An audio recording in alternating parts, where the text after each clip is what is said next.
She did not meet the full, on her own evaluation, she did not have the full endorse enough criteria to meet the criteria for borderline personality disorder and or histrionic personality disorder. She definitely had traits.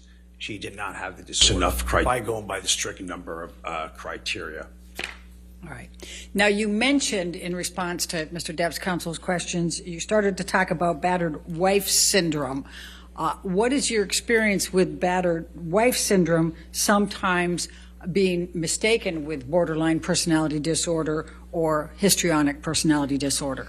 Objection, compound and leading. Overruled. So battered wife syndrome, which is more subsyndromal or not quite PTSD, has so many symptoms of PTSD, and if you hear some of them, you'll see why someone might think that. They do have reliving experiences as if feeling as if the abuse is happening, even if it's not, upon reminders of the abuse, such as getting ready to use something, getting ready to use a substance or something along that line.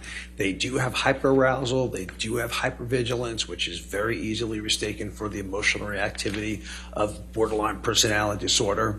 They do have avoidance symptoms, so they avoid emotions, activities, people, and if that can't be happening, they start becoming much more anxious, much more hyper-aroused. They have disturbances in relationships, which clearly can be an issue, intimacy problems, again, which could also resemble borderline personality disorder. So those description and traits that were there, A, did not meet the full criteria for borderline, and B, could readily easily be explained by battered wife syndrome, a form of PTSD. Thank you. Now, you also indicated earlier that you reviewed the deposition of Amy Banks, correct? Yes. And what, if any, determinations did you make based on her deposition from her meetings with Mr. Depp and Ms. Heard? So Dr. Banks is a professor who at Harvard, the leading institution in America for medical schools, who's an expert on intimate partner violence. She had a chance to meet them in relationship counseling. Objection, Your Honor, non-responsive. That's not non-responsive. I said, what, if anything, did she find? Sustained. All right. Tell the jury about Amy Banks, the significance of Amy Banks. So what Dr. Banks found was that she fully believed Ms. Heard's version of what was going on. Objection, hearsay. I reversed those. Let me do it again. Please tell the jury. Sustain the objection. Please tell the jury what about the qualifications of Dr. Amy Banks. This is the one who saw both Ms. Heard and Mr. Depp. Dr. Banks is a professor at, I don't know whether it's assistant associate professor at Harvard University Medical School, one, if not one of the two top medical schools in the world, who specialize in intimate partner violence. She is, above all people, who understand if someone is victim, perpetrator, because she does this, researches this for a living every day, and that's her qualifications. Can I say what she reported? Then I'm going to ask you, what, if anything, did Dr. Banks indicate relating to histrionic personality disorder or borderline personality disorder for Ms. Heard? Dr. Banks didn't mention anything about personality disorder at all. What she did mention was whom she felt gave a more accurate version of... Objection, Your Honor. What's the objection? That's a credibility testimony. I think he can testify to that. I'll sustain the objection. Next question. Okay. What, if anything, did Dr. Banks report, not saying what the ultimate conclusion was, what, if anything, did Dr. Banks say about what was reported to her by Ms. Heard and Mr. Depp and how they responded? So Ms. Heard discussed the, in trying to, again, as a victim, trying to save the relationship, discussed with Dr. Banks these accusations, these facts of intimate partner violence. Mr. Depp. Objection, hearsay. I think he's entitled to rely on hearsay, and he's not giving what ultimately was. He's entitled to it. That's my. You can rely on hearsay, but you just can't state the hearsay. So you can rely on it. All right. What, if anything, did Mr. Depp do in response? Mr. Depp said nothing when Ms. Heard accused him of intimate partner violence. Mr. Depp said nothing. And what is the significance Objection, of that? hearsay. I'll sustain the objection. All right. And what is the significance of that? Significant of that is with Objection, no foundation. Sustained. Okay. All right, we'll move on. You were asked about MDMA and what the impact could potentially be of taking 8 to 10 of these pills. Do you recall? yes, Okay.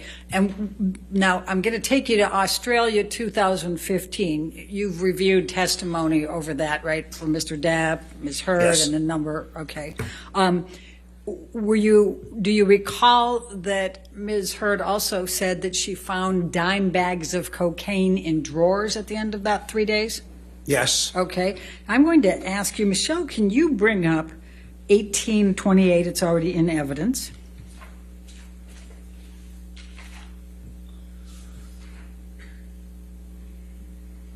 And if we could publish that, okay, we can. Thank you. This is one of the pictures that was taken in Australia, and the testimony's been that these two canvases of Ms. Heard's were painted completely over. Is that something that could be the impact of having 8 to 10 tablets of MDMA and combining that with cocaine and alcohol? Objection, no foundation. Speculation. The foundation's already been laid, Your Honor. That's No, sustained the objection. Next question. okay. What, if anything, if you look at the painted canvases on this one, what, if any, evidence is that reflecting behaviors indicative of taking a lot of MDMA, cocaine, and alcohol? Objection, speculation, no foundation. It's the same question. Sustained. You testified earlier about property, destruction of property. Do you recall that? Yes. Okay. Could you tell the jury how that relates to the correlating factors of risk factors for IPV? Again, destruction of property is a form of psychological abuse, psychological mistreatment. And so destruction of property is used as intimidation and as means of control. Okay. Michelle, can you bring up 1829?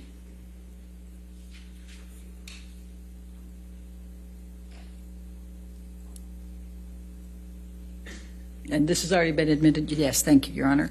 And what, if any, evidence does this reflect as correlating behavior to risk factors of IPV? I would say that one that demonstrates a good deal of violence and psychological abuse. I think it's pretty clear that they're trying to be intimidating. I don't think. Objection, Your Honor. Overruled. Thank you. Please continue. It would be people who would misuse ecstasy without cocaine, are prone to agitation, suspicion, jealousy, violence. What we're seeing there would be very consistent with that presentation. Okay. Thank you. Michelle, can you now bring up 1830, I guess? And that's already been admitted into evidence as well, Your Honor. I'd ask that it be published. And what, if any, evidence does this correlate with behavior indicative of IPV perpetration? Again, this is intimidation, psychological abuse, where you're solely trying to emotionally. Objection, Your Honor. Can we be heard? Okay, if you want to.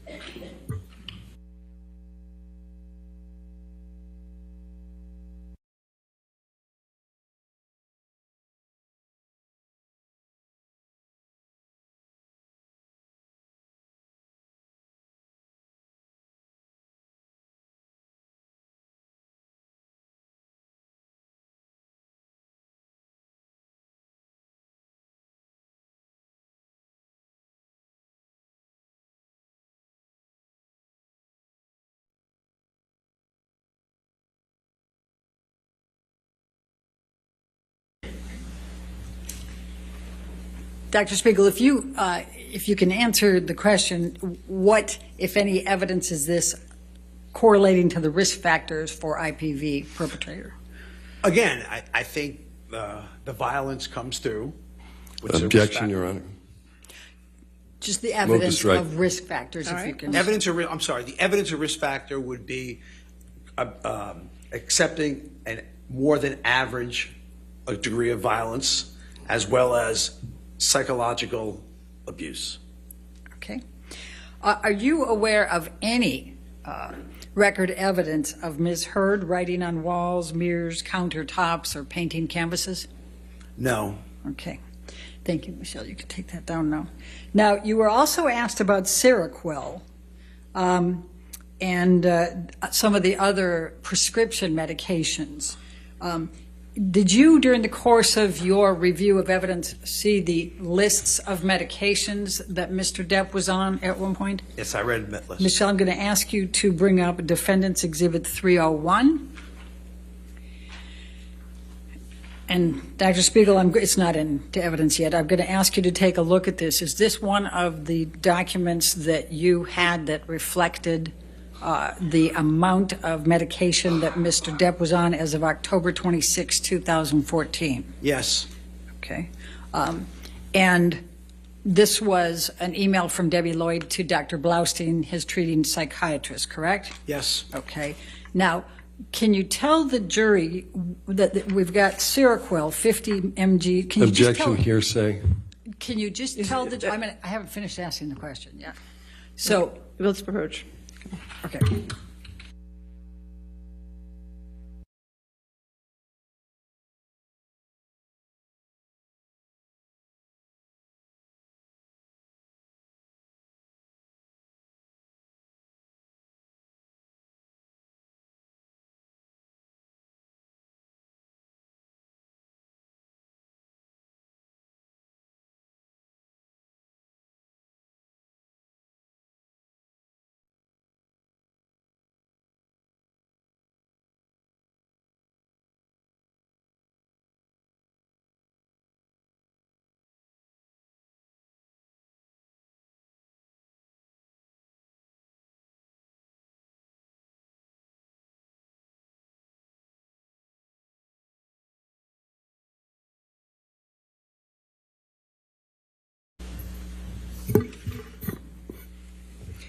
Michelle, could you scroll up just so I can see all of them at the same time?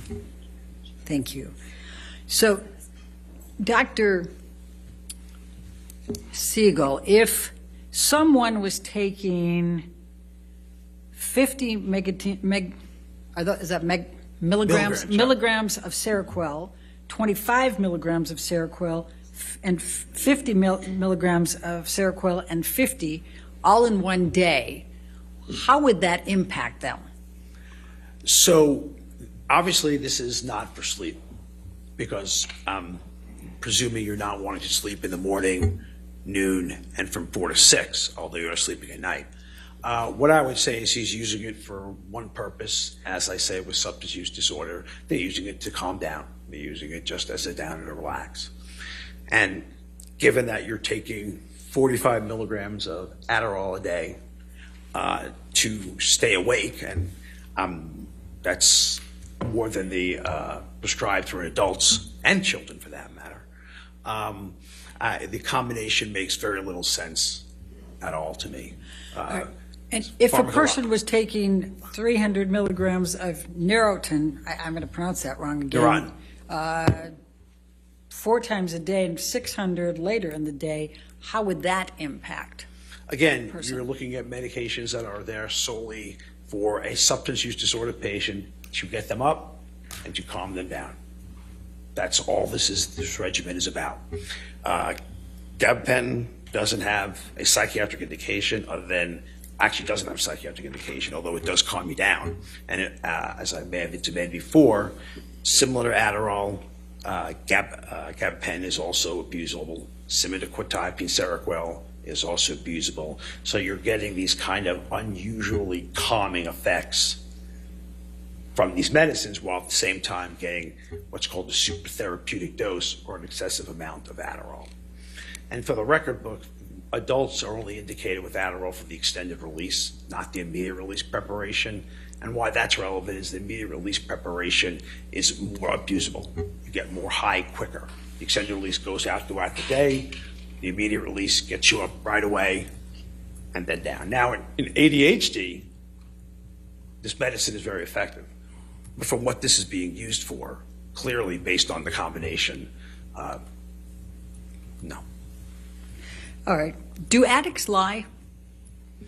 Yes. All right. Now, you were asked about Mr. Depp passing out. Do you recall reading testimony of Mr. Depp Yes. passing out in the bathroom in his vomit? Yes. Okay. Does that help refresh your recollection of what you Yes. recall? I mean, for the record book, I don't think that falling asleep with ice cream on you is a... Objection beyond the scope of the question. Overruled. Keep going. I don't think taking Seroquel at night and falling asleep with ice cream on you is not what Seroquel is indicated for. It's not meant to put you out in a state where you don't even be able to stay awake to put ice cream away. All right. Michelle, if you can pull up defendants 1090.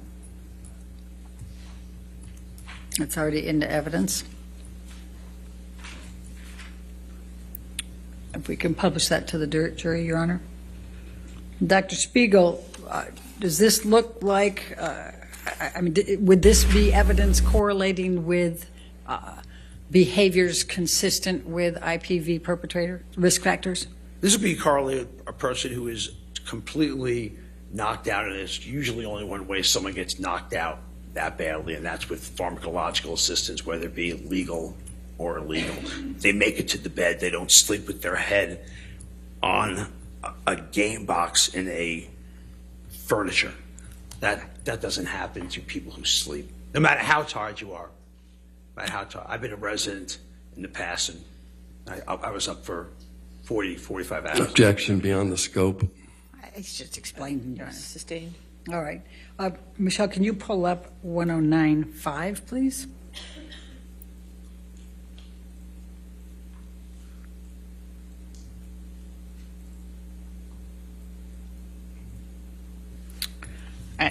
And I'm going to ask you the same question, Dr. Spiegel.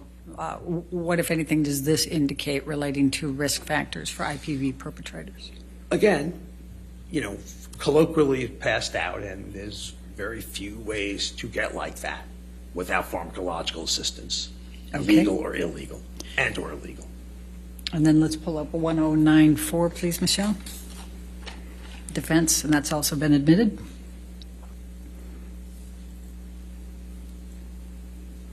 And now we have the ice cream picture. And what, if any, indication does this have? Probably could see how I could. Objection, speculation, no foundation. What, if any, correlation, what, if any, evidence does this indicate correlative with the risk factors for IPV perpetrators? Again, this proves one of the major risk factors and precipitating factors for intimate partner violence. Objection, You are a move to strike. All right, sustained. I'll strike it from the record. Next question. We'll just move on. Okay. You were asked about earpieces. Do you recall reviewing Tracy Jacobs and Joel Mandel's depositions? Yes. All right. And do you recall them both testifying that Mr. Depp had someone on salary to feed him his lines? Yes. Okay.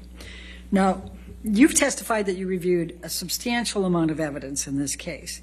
Did you find any evidence that Amber Heard exhibited conduct or behaviors indicative or consistent with any of the risk factors for perpetrators of IPV? Objection beyond the scope. Sustained. Well, it was suggested with the borderline personality. Sustained. Okay. But you did find that for Mr. Depp, correct? Yes. Okay. And did you find record evidence that Mr. Depp had a substance abuse disorder? Severe substance use disorder. All right. Did any of the questions asked by Mr. Depp's counsel change any of your opinions in this case? Nothing there. No, not my opinion has not been swayed an iota. Okay. Do you hold them all still within a reasonable degree of medical and psychiatric probability or certainty? Absolutely, yes. Thank you very much, Dr. Spiegel. All right, thank you. Sir, you can have a seat in the courtroom or you're free to go. Thank you. All right, your next witness. My next witness is Catherine Arnold. Catherine Arnold.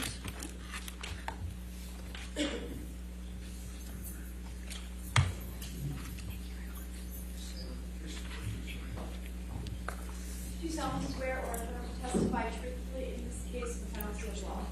Thank you.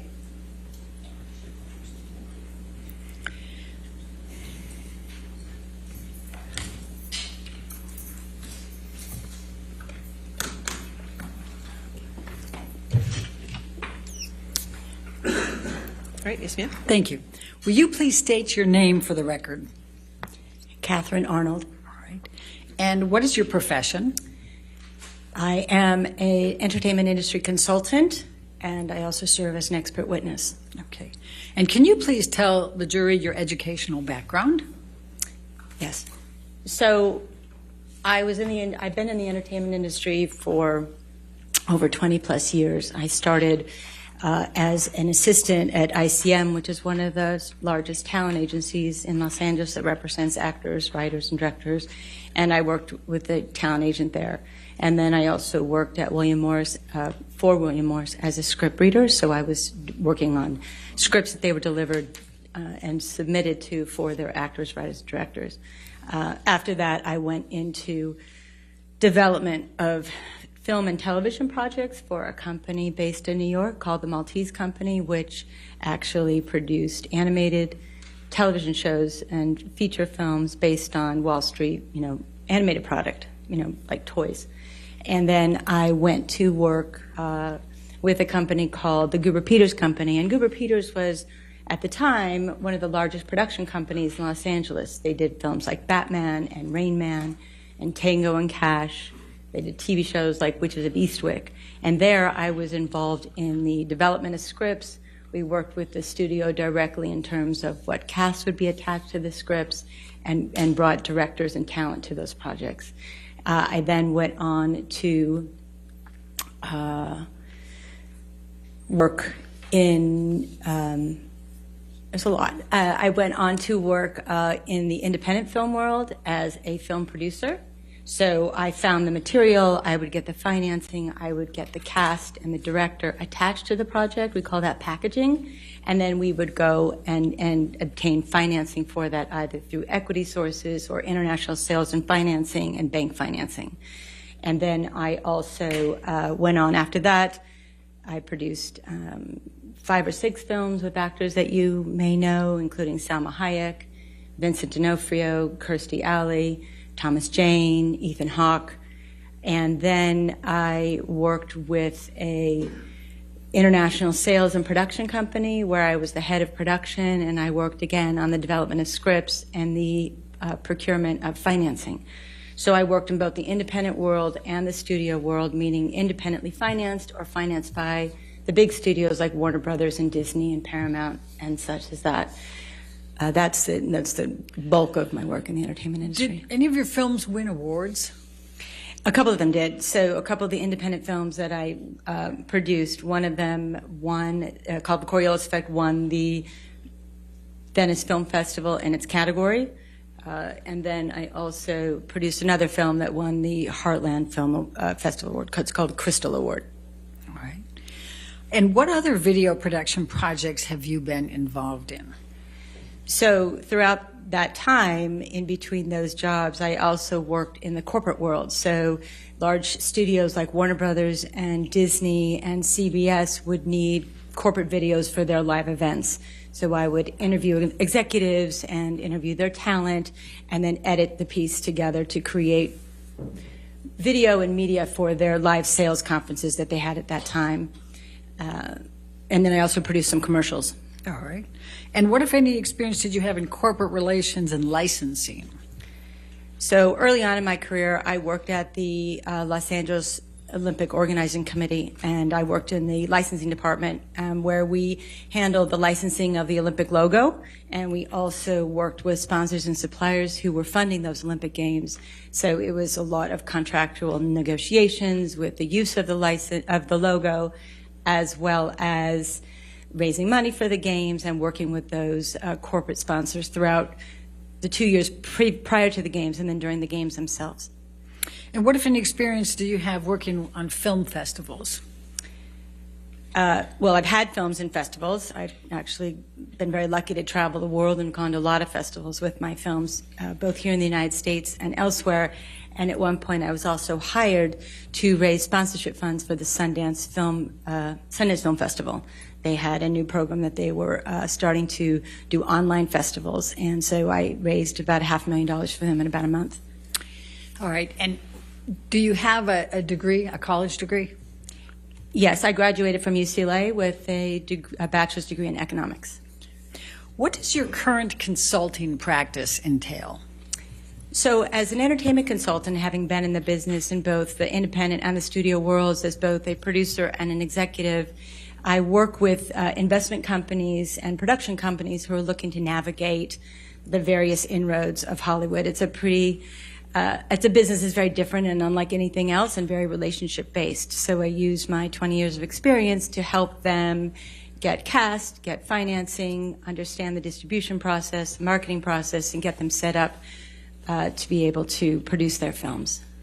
Have you ever testified as an expert witness in the field of entertainment industry? Yes. Okay.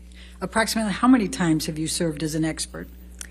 I've been involved in somewhere between 85 and 100 cases as an expert, from beginning stages to testifying in court. And have you ever testified as an expert on damages and defamation cases? Yes, I have. Okay. And approximately how many times have you qualified as an expert on that? On defamation? Yes. I believe 3 or 4 times. Okay. And have you ever been admitted to testify as an expert on damages? Yes. Okay. And how many times have you qualified as an expert on damages?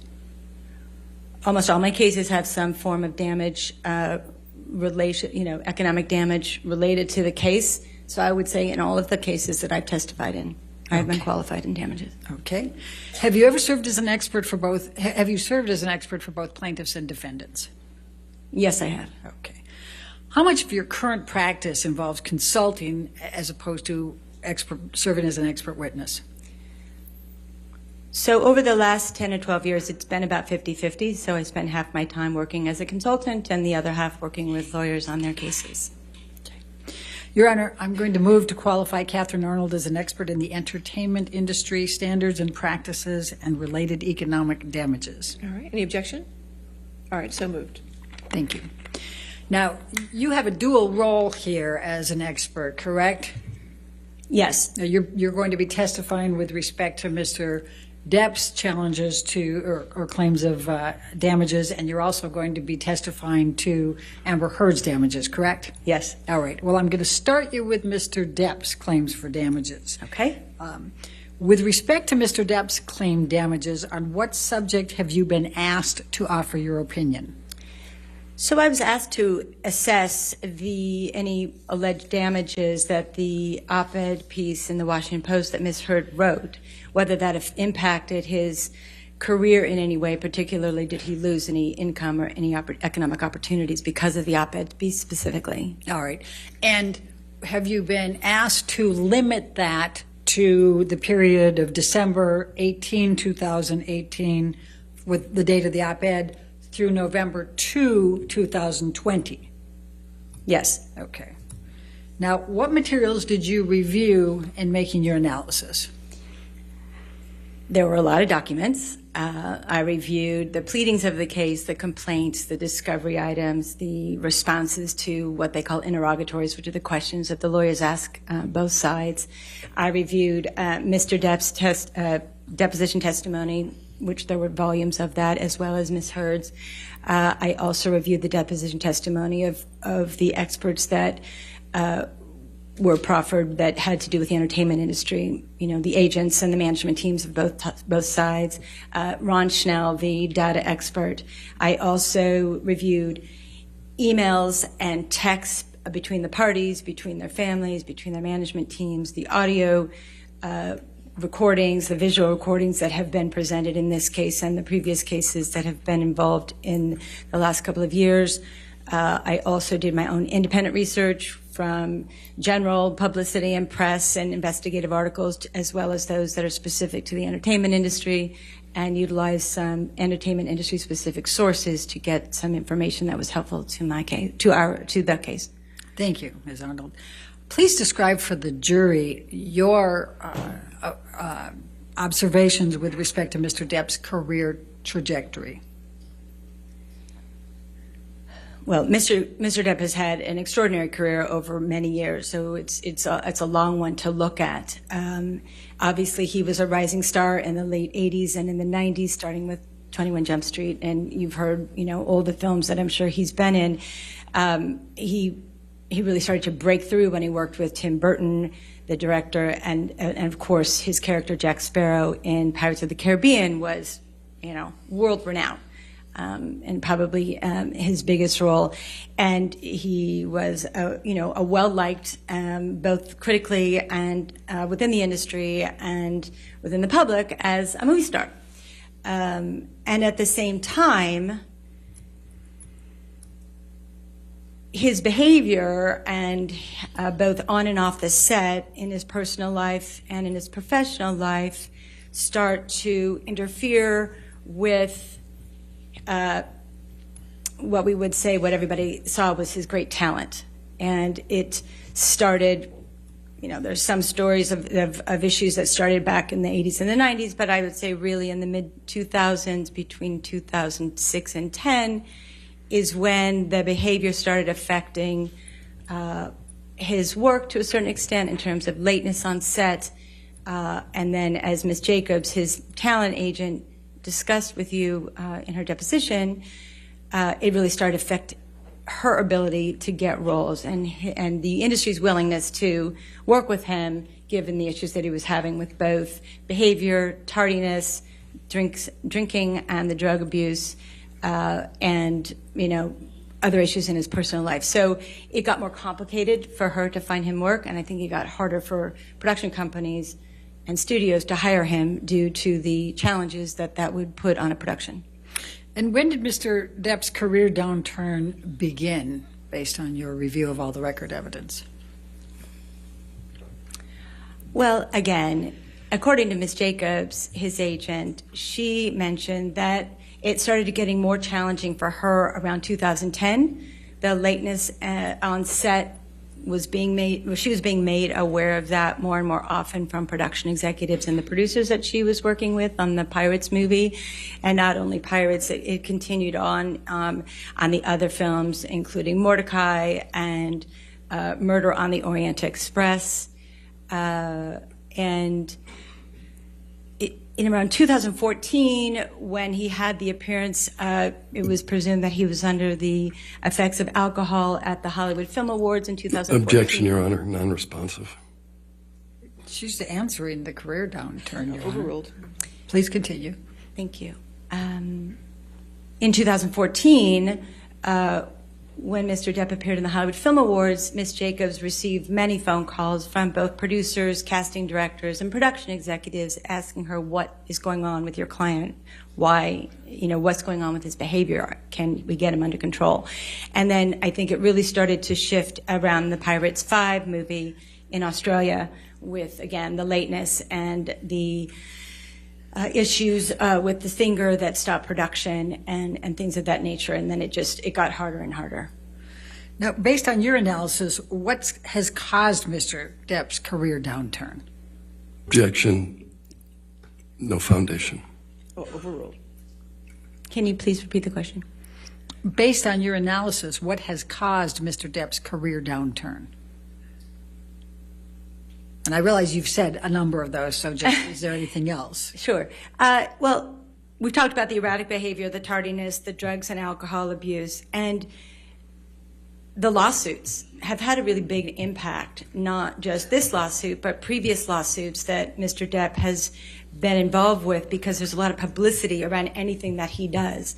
And every time he has filed a lawsuit, it has brought to light various issues with respect to whatever that lawsuit was about, whether it was about, erratic behavior or domestic abuse or drugs and alcohol and even spending habits.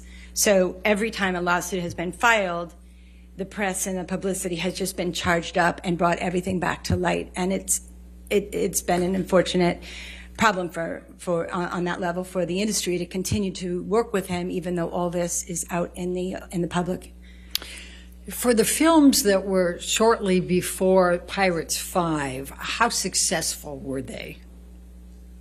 We're talking Mordecai, Alice Through the Looking Glass. I think you testified to some of those. The Lone Ranger, Tonto.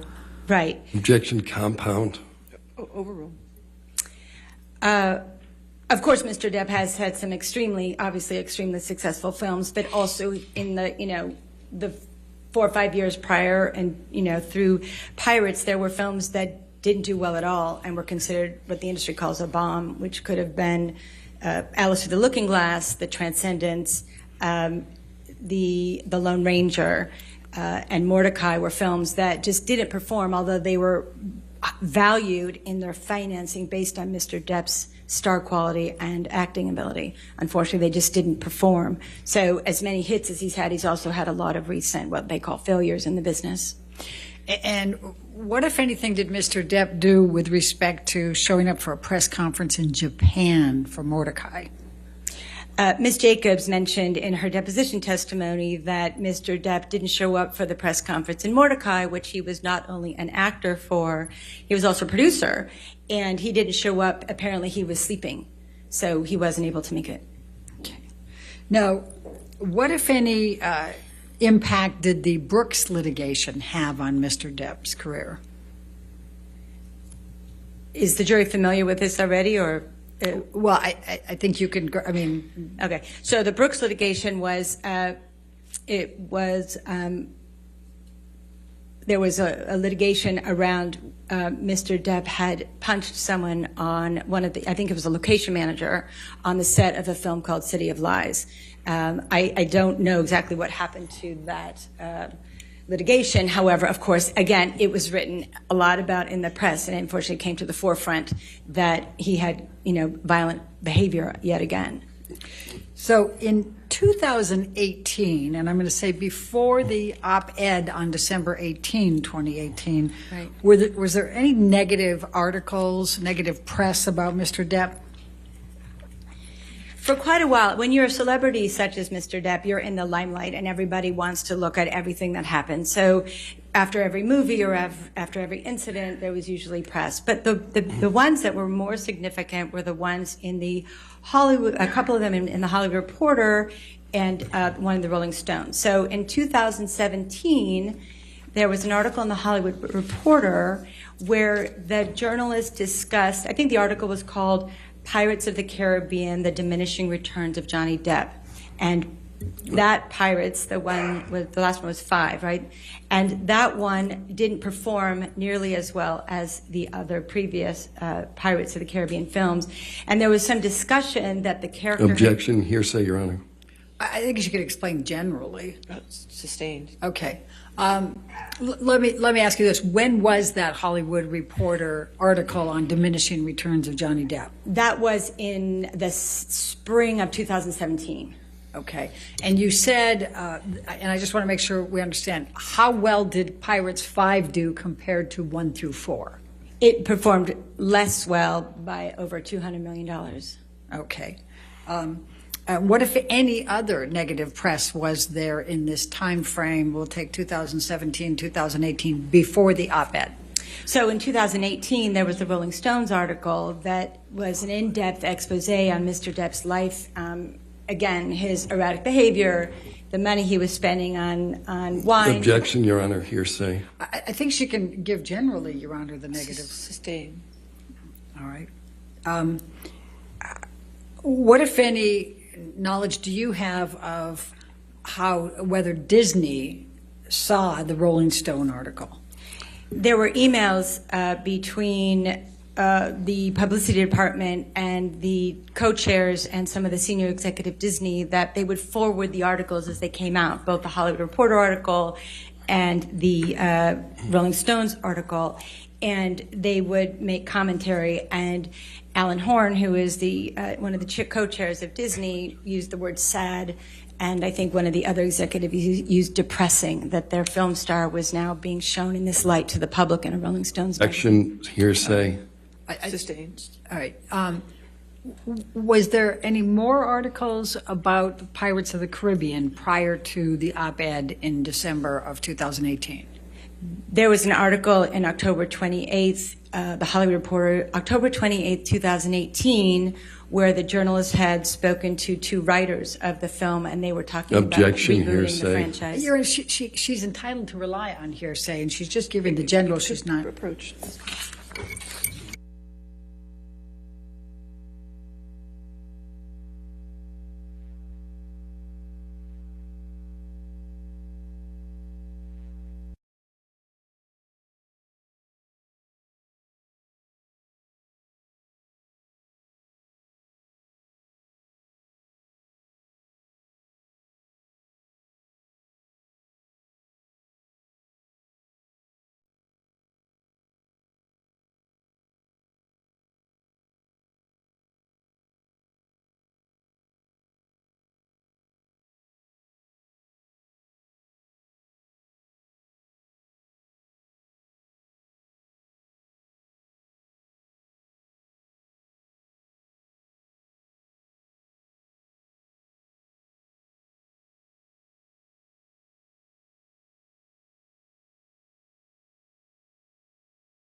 So without saying what the article said, say what it's about. Okay. So in October 28th, the article was about whether the Pirates of the Caribbean Objection, franchise hearsay. would be rebooted without. Overruled. Please continue. In the article in October of 2018 was about whether or not the Pirates franchise was going to be what they call redefined without Johnny Depp, and that was regarding two writers that were on the project. Okay. And there was one other one I'd like Okay, to talk go ahead, about. please. So there was another article, there was an expose on the president of production. It was also in the Hollywood Reporter. And this is the one that Mr. Marks, Mr. Depp's expert, pointed to regarding the op-ed's impact on Mr. Depp's career. And the online article was, as Mr. Marks pointed out, published on December 20th of 2018. But the same article was in print on the morning of December 18th, 2018, which is the same morning of the op-ed. So that Hollywood Reporter article that Mr. Marks used to say... Objection, no foundation. Overruled. Please continue. Mr. Marks had used that article to show that Disney wanted to let go of Mr. Depp because of the op-ed, but it was actually printed in the Reporter the same morning that the Washington Post article was printed. So there's no way that the Washington Post article had any impact on what the Hollywood Reporter journalist wrote. So they were on the same morning. They were released simultaneously, interestingly enough. And the one that was 2 days later was the same article, just online? Same article, it was just online, yeah. Okay, thank you. Now, what, if anything, was there about press in 2018 relating to The Sun and Dan Wooten and any litigation that Right. Mr. Depp was bringing? So a lot of press was about the UK trial in the lawsuit that Mr. Depp brought against the Sun in the UK about the wife beater title that they used. So there was a ton of press around that, both at the time that it was filed and throughout as documents were being shared with the public, and then, of course, during the trial itself. Okay. And what is your understanding of when the article, the wife beater article, first appeared? I believe it was in July of 2018, about 6 months before the op-ed piece. And what is your understanding of when Mr. Depp filed suit against The Sun and Mr. Wooten? Again, in 2018, I believe. Okay. June, would it be? Would that, Pardon? would it refresh your recollection? It was in the spring or summer. It was fairly shortly after the article, so it was long before the op-ed piece was out. Okay. And what, if any, impact did Mr. Depp's litigation in the Sun case have on his career? That was a really tough one on Mr. Depp's career, because every allegation of abuse and every text, every email, all the audio, all the visual stuff was brought to light and made public. And so not only did the public get get to see it, but the industry was watching Glee, and it's hard for studios, especially a studio like Disney, who's family-oriented, be connected to a star that has texts about burnt corpses and violent behavior in video. So it was a big conflict for a lot of the people in the industry to how to navigate that if they're going to work with a star. And what, if any, impact did Mr. Depp's other litigation against Mandel and Bloom have during that time period? As I was trying to say earlier, every time Mr. Depp brings a lawsuit, because he's such a well-known public figure, the spotlight goes on him. So every time a lawsuit was filed, whether it was to his business, against his business manager, against his former lawyer, even when he fired his talent agent, it becomes news. And then everybody talks about what could have preceded that. Why would that lawsuit have happened? And then they look at the details. So again, the erratic behavior and the financial issues and the drinking and drug abuse was all part and parcel of every one of those. And it was brought to light yet again each time. What is your understanding of Mr. Depp's claims regarding Pirates of the Caribbean 6 and how that impacted? Well, Mr. Depp is claiming that he's lost money on Pirate 6, but Pirate 6 hasn't even been made yet, nor is there even a script that has been what we call greenlit, moved towards production. So I don't know how you lose something that hasn't happened. So I think that's what you're looking for me to. And in fact, since Mr. Depp's damages are limited to November 2, 2020 and nothing since, and that hasn't happened, is there any way he could claim damages for Pirate 6? Well, Objection leading. Overruled. Again, you can't claim damages for something that hasn't even happened, whether he was in it or not in it, or was going to be in it, or might have been in it, whether it was 2018 or now. There just is no Pirate 6. Not only did he not have a contract, even back in the day, 2018 or after that, no contract had been signed for a Pirate 6. It doesn't exist as we. Objection, legal conclusion. Staying at the last part. How do you know he doesn't have a legal contract? Well, Ms. Jacobs said he didn't have a legal contract, and also his agents at CAA said he had not yet negotiated a contract for Pirate 6. And again, there is no script, so they haven't greenlit it, as we say. They don't have it cast or with the director yet. Okay. Based on your analysis, what, if any, impact did Ms. Heard's op-ed have on whether Mr. Depp could claim a loss for Pirate 6? Zero. Okay. And why do you say that?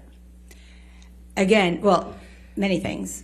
The movie doesn't exist yet, so that's one. But even as important is that Disney, in their file for this trial, did not have the op-ed piece as part of all of the information they had read and looked about and discussed. The conversations of Mr. Depp not being in whatever new version of Pirates, the franchise that goes forward, those were in discussions long before the op-ed piece even came out. And there are other factors that Disney was considering: the lateness on set, the cost overruns that costs, which can go from hundreds of thousands of dollars to millions of dollars when you have crews sitting around for 2 to 4 hours, 8 hours, or even several weeks to a month when the finger incident happened. So on top of that, Mr. Depp is an expensive actor. He can earn between $20 and $25 million per movie plus back end. So it's very expensive. So when you put that all together, the rising cost of Mr. Depp's talent, the challenges that they had to keep it on budget because of his lateness and his tardiness, and all the other allegations that would affect a brand such as Disney, right? Someone talks about a burnt corpse does not necessarily coincide with the brand of Disney. So there were many problems. And interestingly enough, there was a lot of conversation internally in the industry. Objection, hearsay. She's entitled to rely on hearsay, Your Honor. Sustained. You can't say that's hearsay. All right. Please continue without saying what the discussion in the industry was. The Jack Sparrow character had been exhausted in terms of where it could go creatively. And I think the studio is looking for a way for it to renew the franchise, but not necessarily base it entirely on the Jack Sparrow character, which is where it had ended up the last couple of years. Okay, And evidenced by the lesser box office of Pirates 5 compared to the earlier ones. right. And was there any article that came out on November 5, 2020, 3 days after the damages are cut off, relating to Pirates of the Caribbean and Mr. Depp's chances of being Jack Sparrow? I think they reiterated the fact that he was probably not going to be in the movie. Okay. Now, what impact has the op-ed had on Mr. Depp's career? Very little. Hardly anybody even knew the op-ed existed before he filed suit. Okay. If anybody that I know, but certainly not Disney. Okay. And what impact has the op-ed had on Mr. Depp's Q scores? According to what I read of Mr. Alan Jacobs, an expert in statistical analysis, and from my own research on websites that are available to us, Mr. Depp's Q score, or if you're familiar with IMDb, which is Internet Movie Database, which is available to public and to the professional side, his Q score did not change dramatically. It was kind of in the middle of exactly the high and low of his Q scores overall. It was in the middle. It was at like 113, which is where it was a couple weeks before and a couple weeks after. So the op-ed didn't have any effect on his Q score, and that was reiterated by Mr. Jacobs in his deposition testimony. And then you testified in response to an earlier question I had that people, or that nobody seemed to notice the op-ed until Mr. Depp filed suit. Now, that was on March 1, 2019. Do you recall? Yes, that's when Okay. the lawsuit was filed. And why do you say that they didn't notice until then? Because the op-ed piece, for most people in the industry, kind of came and went without much fanfare or much conversation. It was much more about I don't think very many people even know it was written until the allegations were made by Mr. Depp in the lawsuit. It kind of came in and out of the radar very quickly, if anybody even saw it at all. All right. Between December 18, 2018 and November 2, 2020, our window here, has Mr. Depp continued to star in films? So Mr. Depp, so the article the op-ed piece came out December 18 and 20 of 2018. In January and February of 2019, he shot a film called Minamata, which was an independent film that it was what we call a passion project. He loved the script and wanted to do it. So he was able to film that after the op-ed piece. And then the Dior campaign, Sauvage, I don't know the exact dates of filming, but I know that it did air throughout 2019.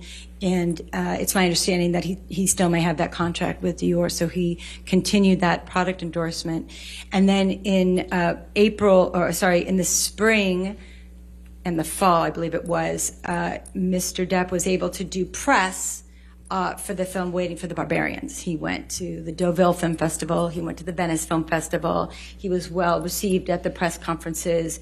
You know, life was at the same level for him in terms of his popularity over in Europe.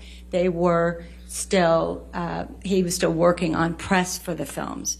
And then, of course, he was scheduled to film Fantastic Beasts in early November of 2020. And that's no longer the case, is that correct? Objection, Your Honor.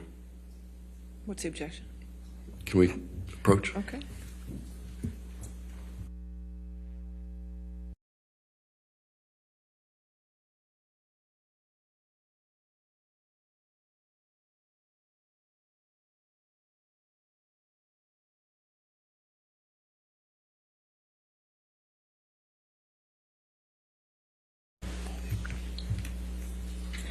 And that's no longer the case, correct, on Fantastic Beasts? I don't want you to say anything more than that. That's no longer. It's no longer the case, correct. He's no longer in that film, correct? He was paid for it, but he does not star in the film. Okay, thank you. Now, what, if any, effect did the op-ed have on Mr. Depp's fan following? I don't think it had any effect on his fan following. Again, his Q scores didn't shift, and he clearly has a strong fan base.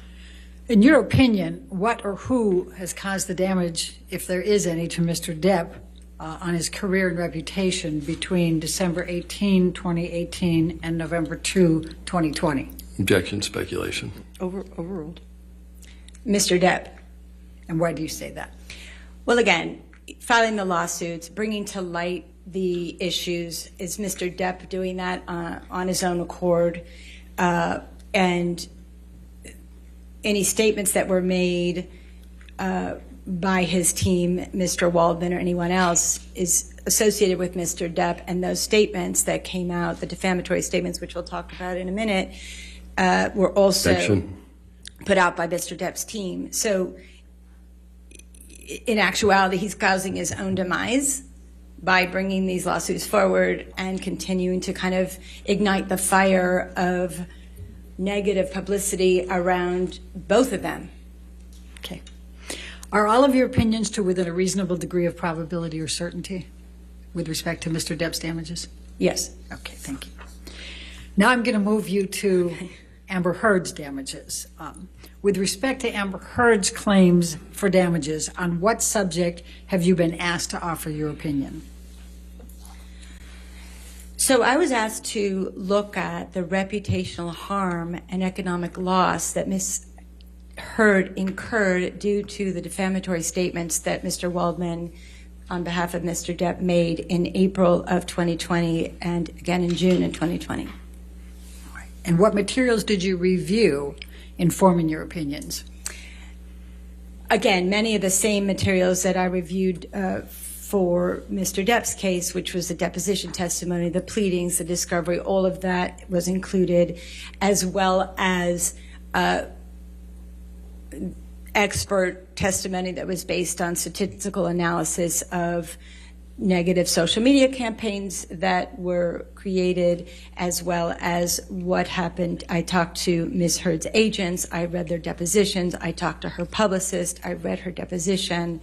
I talked to Ms. Heard herself to get a first-person accounting of what happened from her perspective after those defamatory statements were made. And then I looked at the, again, emails back and forth and texts back and forth with the studio, Warner Brothers, and other producers that the management team was working with to get Ms. Heard more work. Okay. Now, before I go into the questions that I'm going to ask, I'm going to go ahead and just kind of define this so that we're all on the same page going through it. The jury has seen the three defamatory statements. They're defendants 1245, 1246A, and 1247. And I'm just going to refer to them as the Depp/Waldman statements in asking you all these questions. Will you understand what I'm talking about? Yes. Okay, good. Please describe Amber Heard's career prior to the publication of the Depp-Waldman statements. So Amber's had a long career for someone who is not, is fairly young still. She was in over 50 productions, I believe including Aquaman and Justice League, but let's just say close to 50 productions. Well, certainly 50 productions before the defamatory statements were made. She had, a consistent working actor's career. Her agents were strategic as she started getting more work, that they wanted her to work with better and better directors, to have, the Danish Girl is a film that had a strong director and a strong critical acclaim. And then she went from that to getting Justice League, which is on the bigger budget, is the bigger scale movie, and then, of course, Aquaman and Aquaman 2. So her career was following a very nice, steady rise, and she was on the precipice of a meteoric rise with with Aquaman and Aquaman 2 prior to the statements. Was Aquaman a successful film in terms of box office sales? Aquaman was an extremely successful film. It made over $1 billion, and I believe it is the highest grossing DC comic film ever. Okay. Now, what, if any, accolades did Amber receive for her role in Aquaman? And I'm going to call it, sometimes I'll call it Aquaman 1 just to make sure we don't get confused. But. Right. So in Aquaman 1, there were many emails from the director and the producer and Objection, hearsay. She's just characterizing, Your Honor. She's not quoting them. well, I don't know where it's going. I'll overrule at the moment. Thank you. She got emails from the director and the producer stating that they loved her performance. And they loved her Objection. work. Hearsay. You can't say what the emails say, but you can summarize them or characterize them. Can you do that? Accolading emails of accolade from her, from the director and the producer. Objection. Hearsay. Overruled as to that. Thank you. Okay. What type of press opportunities did Amber have prior to the Depp Waldman statements? So the press really loved working with Amber. She was on the cover of many magazines after The Danish Girl, after Justice League, after Aquaman. She was the cover girl, I think it was, of Marie Claire or Elle in the UK. She had a cover story of a big magazine in Mexico and Australia. They were, one magazine called her Woman of the Year, another one called her Role Model of the Year. So she got a lot of press. She did a lot of press, both in magazines, but also on the press tours and the press junkets that she did for the films. And were some of those California style, Marie Claire, Elle, Shape, Glamour? Yes, there was a lot of them. Objection. Leading. Overruled. There was a lot of them, so I'm not, don't remember all of them, but it was, GQ, Elle, Marie Claire, the big magazines, both here, the UK, Eastern Europe, in Latin America, and in Australia. And what about after the release of Aquaman, which was December 2018? How was her press then? Well, the press tour was doing well, and they wanted to give her a lot more press. And I think up until the defamatory statements came out, she was on deck to do a lot of press. And then it Objection. No foundation. Overruled. Please continue. So the press and the request for press went silent after the defamatory statements were made, and which then the negative social media campaign ensued after that. Now, what factors relating to social media does the entertainment industry rely on when considering an actor for a role? Social media becomes a big part of how studios decide to use an actor or an actress in a film because they want to know how the general public feels about them. They want to know what the consumer feels about that actor. So when there's positive social media, that's a good thing for the actor. When there's negative social media, it can be very bad because not only can social media be directed at the actor or the actress themselves, but it can also be directed towards the movie, towards the movie company, towards the product that the actor or actress is working with. So it becomes very complicated and it can get very messy to continue working with an actor or an actress if there's a lot of negative social media around them. Okay. And after the Depp Waldman statements, what happened on social media?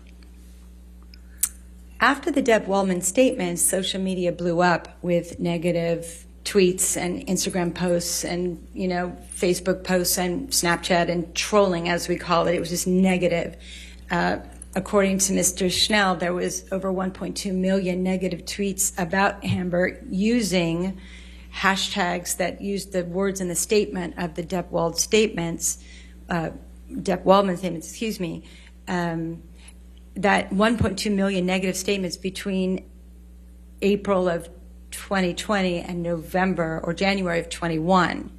It's a lot of negative publicity, and there was just a lot of what we call noise around Ms. Heard and her work of any kind.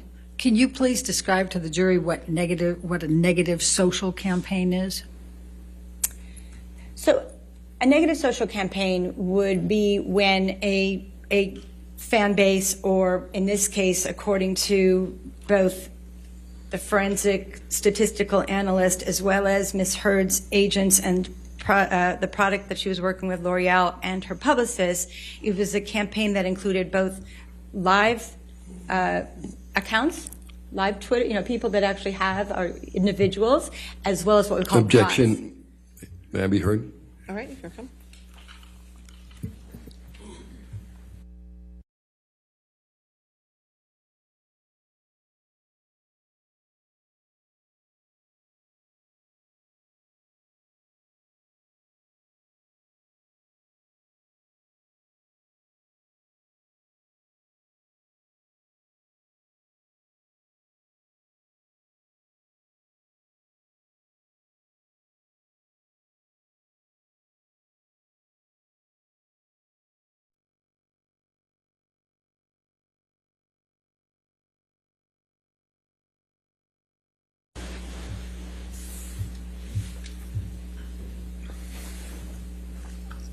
All right.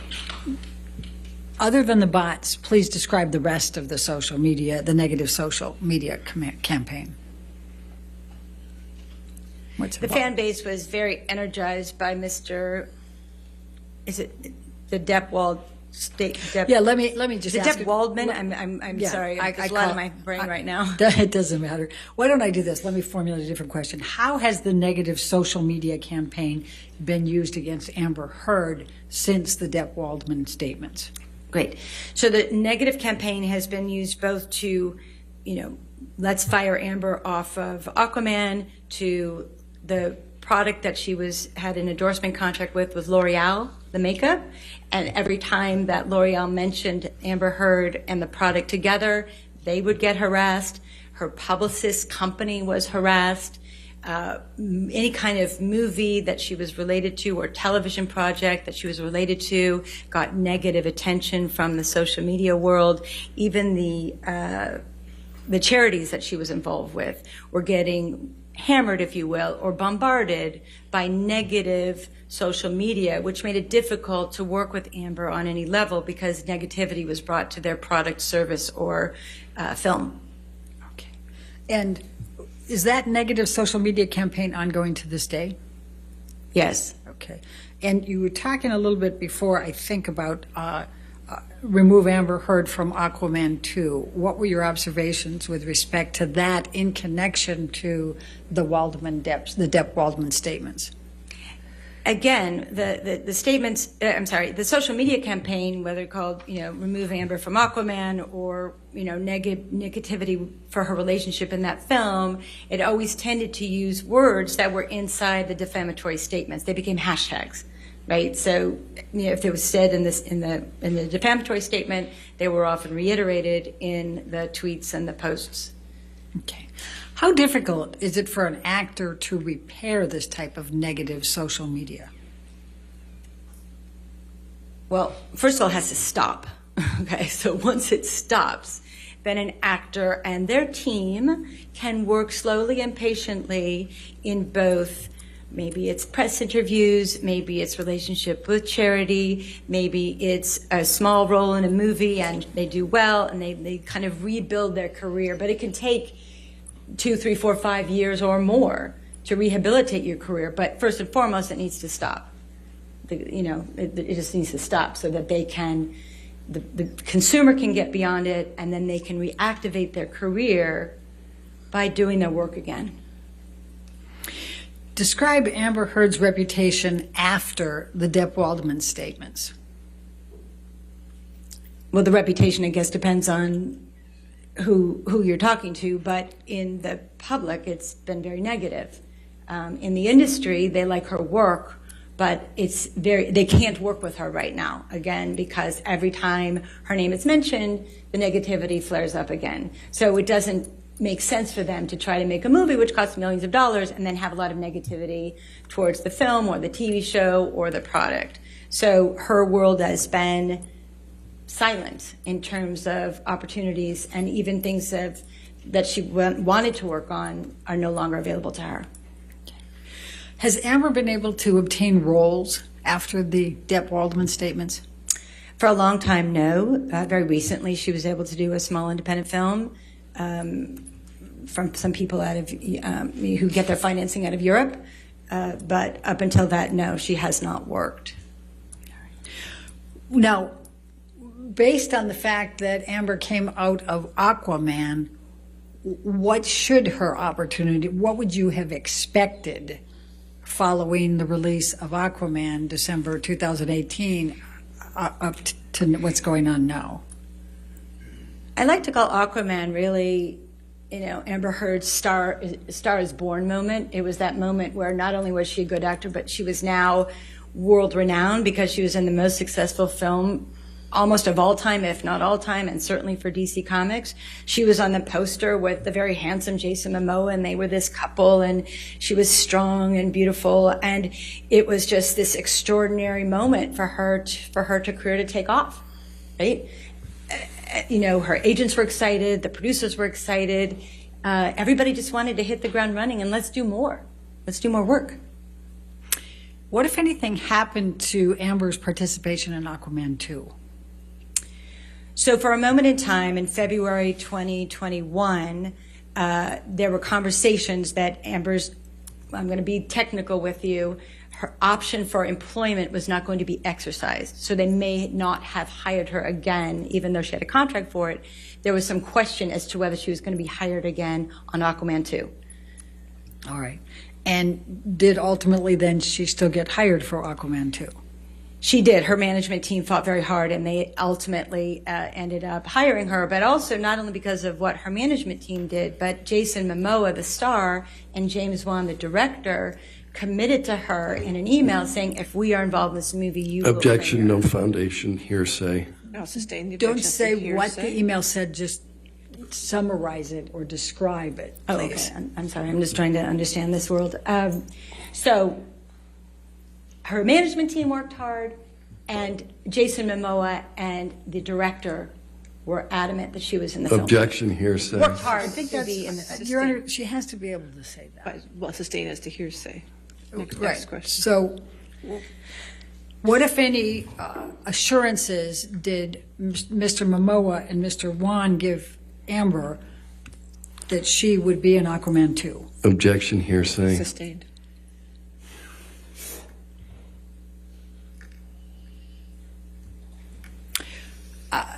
What, if any, are you aware of any chemistry issues between Amber and Jason Momoa from Aquaman? According to the fact that they did a chemistry test with Ms. Heard and Jason Momoa in order for her to be hired, that is a good indication that they thought the two of them had good chemistry. Obviously, when you look at the movie, they have good chemistry, and the poster, they have good chemistry. So I think it's general awareness that they had great chemistry. And what, if anything, would also suggest, with respect to Aquaman 2, that Jason Momoa believed they had good chemistry? He wanted her in the movie. Okay. Objection, I think- hearsay.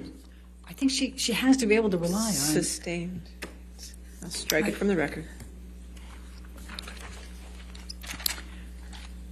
In your review of all of the record evidence, what, if anything, did you see in writing anywhere that there was ever any chemistry or creative issue with Amber Heard and Jason Momoa from Aquaman 1? There were no communications whatsoever that there was no chemistry between the two.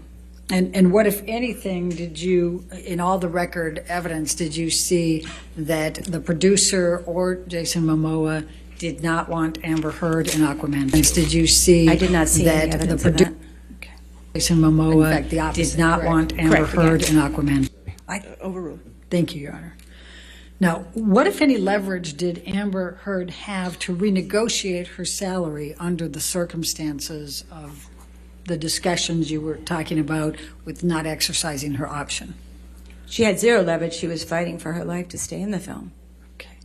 Now, is it typical for an actor to be able to negotiate an increase in their salary after a successful franchise? So you may know this already, and so I apologize if you've heard it before. I don't know what's been brought to your attention, but in a franchise such as a potential franchise as Justice League and Aquaman, the customs and practice is that the studio will make an agreement with the actor that incorporates potential future films. So if Justice League does well, they want to know what they're going to pay the actor for the next one and the next one and the next one. And in those successive terms in the contract, the fee for that actor customarily goes up. It can go up by 10%, 20%, 100%. It could double, what have you. And in the case, as Ms. Kovacevic stated in her testimony, that in a successful franchise, that a movie that's made $1 billion, the actors' agents will go back and try to renegotiate that upcoming price tag. So if it was going to be X, they might want it to be 2X or 3X. And that's very standard in the industry to renegotiate your contracts when there's many films in one single contract that each have their own price points.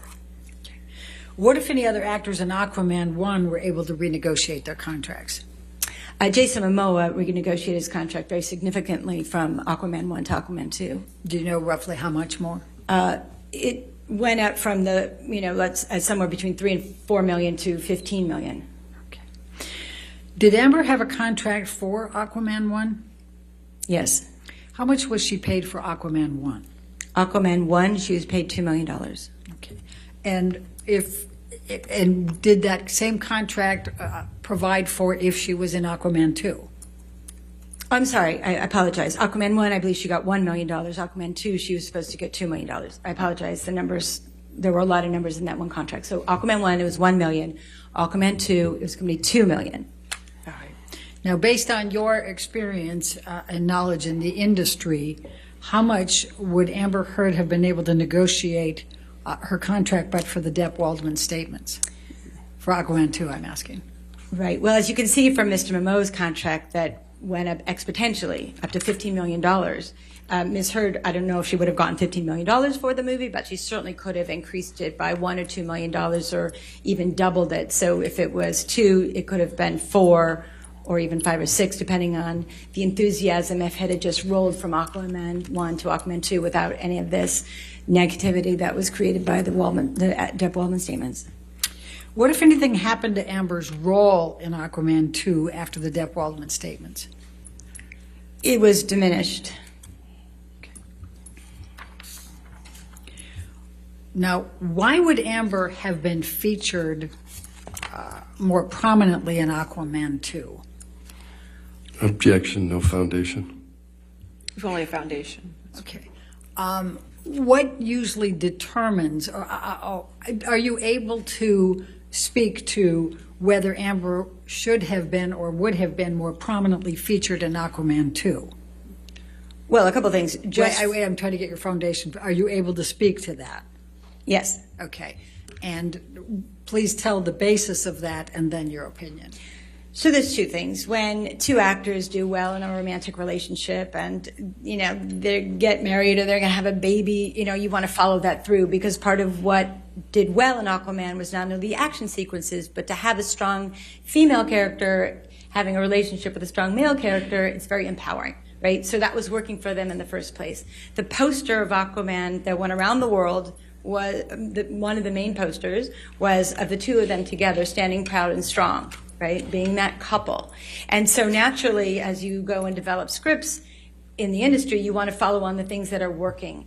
And according to Ms. Heard, when she read the first script for Aquaman 2, she had a strong romantic arc through the entire film, and then she also got to do some great action sequences at the end of that storyline in that script. So she was featured predominantly throughout the script of Aquaman 2 when she first read it. All right, and then what happened? Well, she didn't hear anything, so she wasn't getting the scripts. When her colleagues were getting the scripts, she heard that through her agents. And then when she got the script, it was pared down from the first script dramatically. They had her in the hospital very shortly in the first part of the movie called Act 1. They had her in the hospital, and they pretty much had her in the hospital, and then she was going to do this action sequence in the end. She trained 5 hours a day for several months with a trainer to do this big action sequence. And then when she got to set, two things happened. One, the costume designer said, I don't know what happened to your role. It got diminished. And Objection, two, hearsay. Sustained. All right, go ahead with the second okay. one. That's And all right. more importantly, though, this big action sequence that she was going to do at the end of the movie in the third act was cut out, and they took it away from her. So it was radically reduced from what it was in the script and what she even trained for while she was preparing for the movie. And what, if any, changes were made to the storyline? I haven't seen the movie yet specifically, so I can't really speak to that yet. All right, and when you say she was in the hospital, what do you mean by, was she injured in the first scene? I believe that in the first act of the movie, she was injured somehow or has something to do with the baby. I don't know exactly. I'm just going with what Ms. Heard told me about, was that she ends up in the hospital early in this new Aquaman 2 movie and doesn't really come out till the end to kind of wrap things up. But all of the interactions with Momoa's character and certainly the action scenes were taken out. Okay. How has Amber typically been involved in promotions for her films? As we talked about earlier, actively involved in the press and the promotion, whether that was on the press junkets, what we call when they tour the world and the actors tour together and answer questions from the press at various screenings and film festivals. And then also she was, on the cover of magazines, usually after her movies, especially after Justice League. And how was the promotion of Aquaman 2 affected by the Depp-Waldman statements? Amber has not been involved in any of the promotion that's been done to date, or very little, particularly in a teasers that I've seen, we call, short little films about the making of and so forth. She's not featured in them. And also, very specifically, there was a big event that Warner Brothers put on during the fandom. I think it's a DC fandom event, which is a big kind of like Comic-Con style event. And they invited all of the actors, or the majority of the actors that have strong roles in film, to participate, both in the posters and the artwork, and also participate at DC fandom. And Ms. Heard was not invited to either be in the poster or be at the event. And in fact, they told her she cannot come. Now, can this hurt Amber's career, not being allowed to be in any of the promotional materials? Absolutely. It means that nobody knows about her. She doesn't have the same part in the film. It's not going to take her on to her next movie. She's not being associated with the tremendous amount of promotion that's going to be made for this, movie that everybody's looking forward to see. So she's not a part of it because of this negative campaign. How have the Depp-Waldman statements affected any other films or TV project promotions for Amber? So prior to the defamatory statements, but either around after or around the time that Aquaman 1 came out, she was in the TV show called The Stand. It was based on a Stephen King novel. So big book, going to be a big TV show. And again, Ms. Heard didn't do any press or promotion for that for the same reasons. And what, if any, plans were there to have Amber Heard on the cover of LA Style relating to Stand before the Depp-Waldman statements? Right. So Ms. Heard was in, and they had done an article about her participation in this TV show, The Stand, the Stephen King novel related TV show, and they were going to give her the cover picture and cover story, and they took that away. I don't know if the article existed, but they certainly took away the cover picture and the cover story. Okay. How have the Depp-Waldman statements affected press requests for Amber? There aren't any.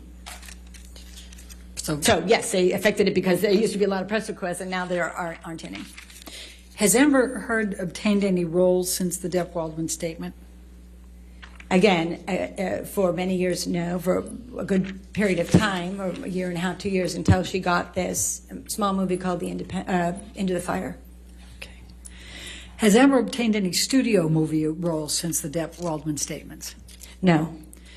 How, if at all, have Amber's philanthropic opportunities been affected by Depp-Waldman statements? Again, she had some passion projects. She was invited to do some charity work, and she also had her own passion projects that she, loved and wanted to be involved with and even travel for. But they decided it wasn't going to be a good idea because every time she appears anywhere, the social media negativity campaign starts up again. So she hasn't been able to do any of her charity work. What is an endorsement? So an endorsement is when an actor associates themselves with a product, either for print promotion or commercials, like Jennifer Aniston doing the water, or Matthew McConaughey doing the car commercial. That's a product endorsement. He's paid to say that the product is good and be associated with the product. How important are those endorsements to the actors in the entertainment industry? Well, very, very important on two levels. One, they bring a good amount of income to them when they're not shooting a movie, so it's a good way to make money in between film roles. And then also, it shows the studios and the production executives and the financiers that the actor is relevant in the community because they're being associated with a product. So if it's a well-known product, that's really great. If it's a medium product, that's great, and so forth and so on. So you want to be, if you can, and if that's something that you like to do, not everybody does, but if they like to do that, then they can get a lot of value out of those product endorsements because then the studios see that there's a connection with the consumer, not just on the film, but also with product. Did Amber have any endorsement activities prior to the publication of the Depp-Waldman statements? Yes. Please explain. So Amber was hired by L'Oreal to be a product and endorse their product, the makeup line. And she had a $1.5 million contract for 2 years. And they were able to work. They had 20 days of her work. You know, they had the right to work with her for 20 days. And she started the work, and then when the defamatory statements came out, they essentially put a pause on working with her. So they no longer brought her to photo shoots, they no longer had her do public events for the product, and they basically said, we love you, but we can't work with you right now because it's just too much. Objection, hearsay. All right. I'll sustain the objection. Next Okay. question. Have the Depp Waldman statements affected that deal in any way with L'Oreal? Well, they put it on pause and haven't done any of the work, so she's not out there in the public eye related to the product. And they have decided to continue working with her at some point once, as I said, this all quiets down, this trial is over, and hopefully the negative campaigns will stop. So they extended her contract, but they did not pay her for that extension. And has Amber been hired for any other endorsement deals since the Depp Waldman statements? No. Now, did you assess Amber's losses as a result of the Depp Waldman statements? Yes. What did you do to assess those? Well, first of all, I looked at Amber's career directly, so I wanted to see, you know, as I said earlier, she worked consistently, and then she was on this kind of very large upswing with the big movies, Justice League and Aquaman and all of that, and The Stand with the Stephen King project. And then it stopped, right? So her work stopped. And then I looked at other actors that kind of grew up at the same time frame, grew up meaning they started their career and had the same time frame to start going from the smaller projects to the well-known director projects to the big movie projects. And I looked at those actors, and I then saw, after they had their Stars Born moment, if you will, I wanted to see where their careers went. So I looked at several actors to see, including Jason Momoa, her co-star, to see what happened in their careers after such a successful film as Aquaman came out. And why did you use that method of analysis? It's a very common methodology in the entertainment industry to work with what we call comps. I think Ms. Kovacevic even used that word, comp. So you know, with films, you try to find comparable films. With actors, you look to see comparable actors. So you can kind of, it's not a distinct actual, this is going to happen, but this is the probability with a reasonable certainty that with the right management team that she had and her acting ability and her looks and the press that she was getting and should have continued to get, that her career would have been similar to these other actors. Have you used that method in other cases in which you've been an expert on damages? Yes, I have. Who did you select as comparable actors for your comparison? Well, I wanted to look at actors that were in superhero films that had done really well at the box office. So I looked at Jason Momoa, her co-star. I looked at Gal Gadot, who is in Wonder Woman. I looked at Ana de Armas, who was in Blade Runner? Thank you, Blade Runner. I looked at Zendaya, who was in Spider-Man, and I looked at Chris Pine, who was in Star Trek and also Wonder Woman. About the, you know, similar age range, all attractive actors, all with good acting skills, all able to do stunts. So there are not that many actors to look at who do superhero characters. So it was a small pool to work from, but I took a wide range from those actors, both men and women, to see what could potentially happen to Ms. Heard's career. Do you consider all of them to be identical for purposes of measurement? Well, absolutely not. I mean, no two actors are identical. You can only look at that within a range of characteristics and work history, management team, and so forth. And we've heard from Mr. Banya. Did you review Mr. Banya's Q-score analysis regarding the comparables you used? Yes, I did. And what, if any, opinions have you formed in reviewing Mr. Banya's analysis regarding the comparables you selected? So Mr. Banya looked at calendar years to assess what happened in December of 2017 or 18 or 19, what happened in June, what happened in a very specific time frame, which works on some statistical analysis. But when you're talking about actors and their relationships to Q scores are related to the actor's viability and the consumer's mind, if you will, how well known or how much they're coming up in conversation. And so Mr. Banny did not look at time periods of the actors that I compared them with to the film when it came out, so like right after the success of their big film, what was their Q score, but moreover, he just looked at them in a year range. So it doesn't coincide from actor to actor just because you look at it over time. You have to look at it specifically after each of those individuals' box office success with a particular film. You look at the Q score, high or low during that, and then you look at how low it drops, say, a couple months afterwards, and then if it comes back up, if they have another film or another event that brings them into the limelight again. So it's not about time, it's related to a specific activity or event, and he did not do that. Okay. What did your comparisons show in terms of films that those actors had been in since their breakout roles? I'm talking about the comparables.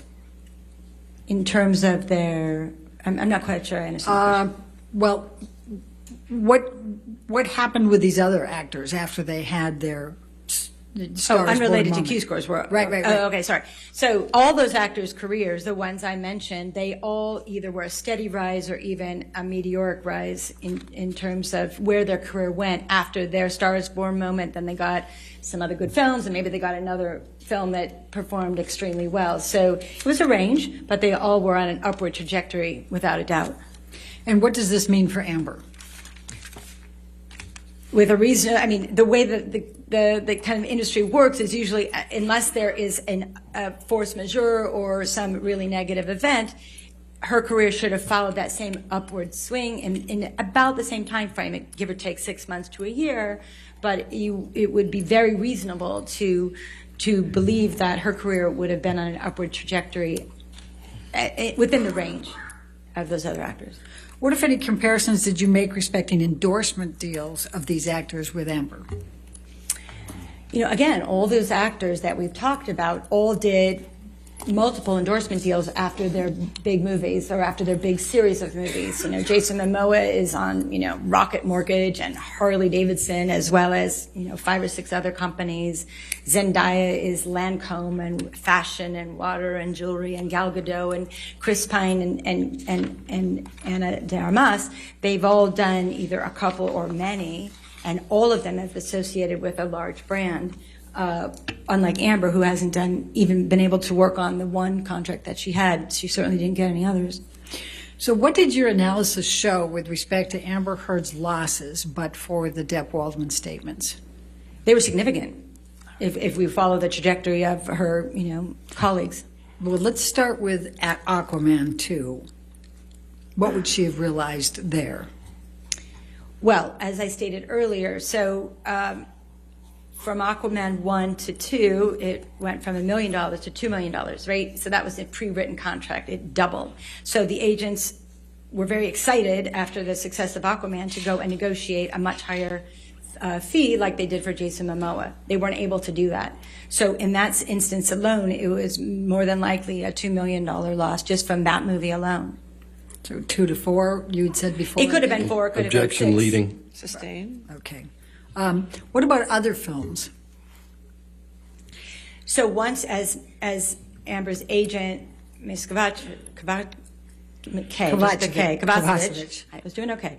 Ms. Kovacevic said that once you get that quote of the $2 million from Aquaman 2, that kind of was like the baseline for any other movie she would have done. So any other studio movie would have started from there, and depending on the success of Aquaman and how much press she did, maybe she worked on another great director, independent film, whatever, that $2 million for a studio film, and had it jumped to $4 million with the renegotiation, that then would have been the basis. So any future studio film that she would have done, any big budget film, would have been the basis at $4 million, and then most likely have gone up from there if she was able to get others, which she should have, just like the other actors. Let's talk about TV for a minute. What would those losses have included?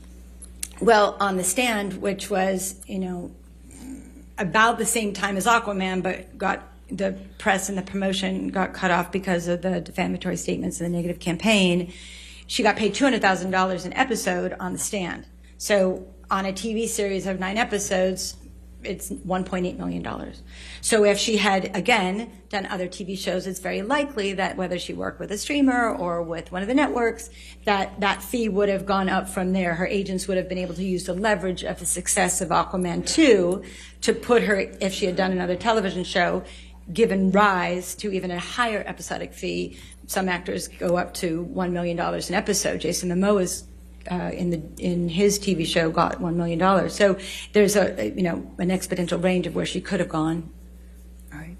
What about endorsements?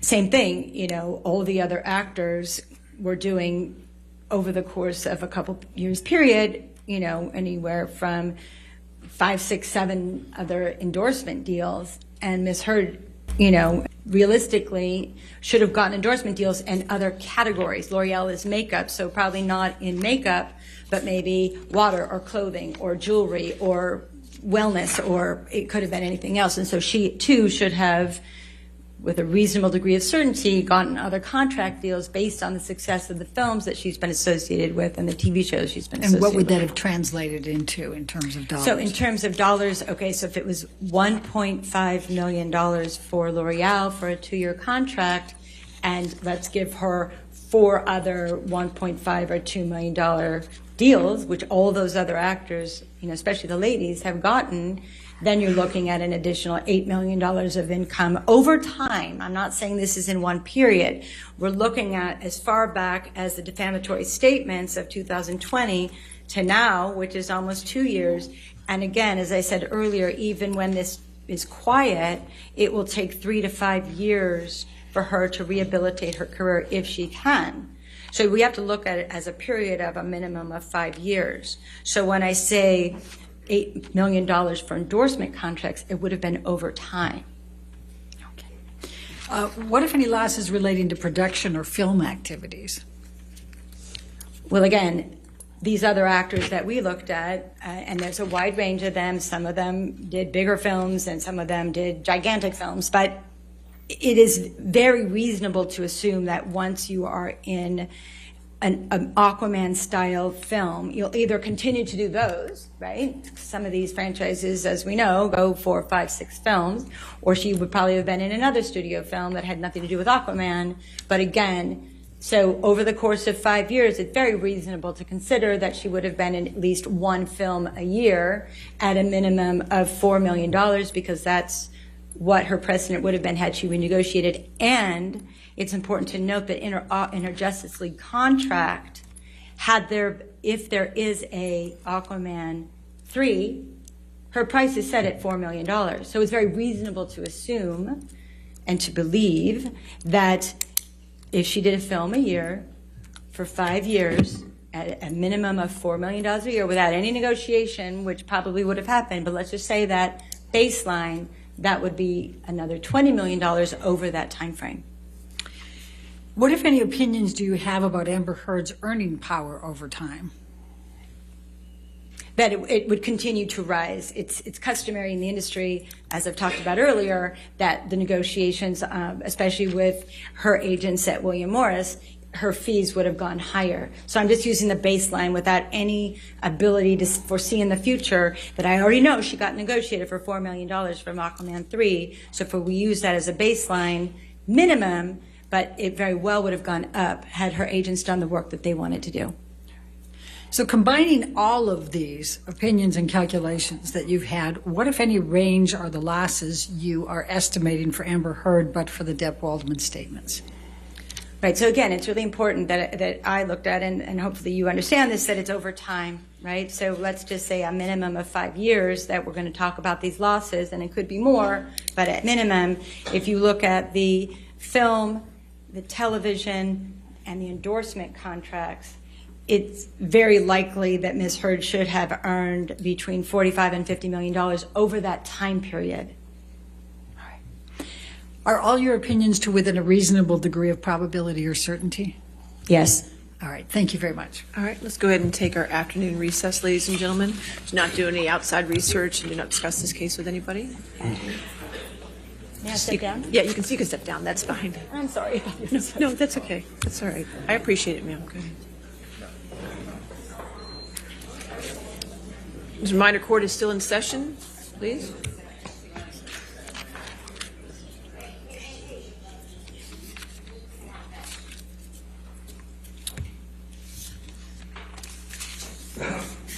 All right, so let's come back at 4 o'clock. We can do that, all right? Thank you, Your 4 Honor. o'clock.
witness? Okay, sure. While we do that, can we have the witness take this?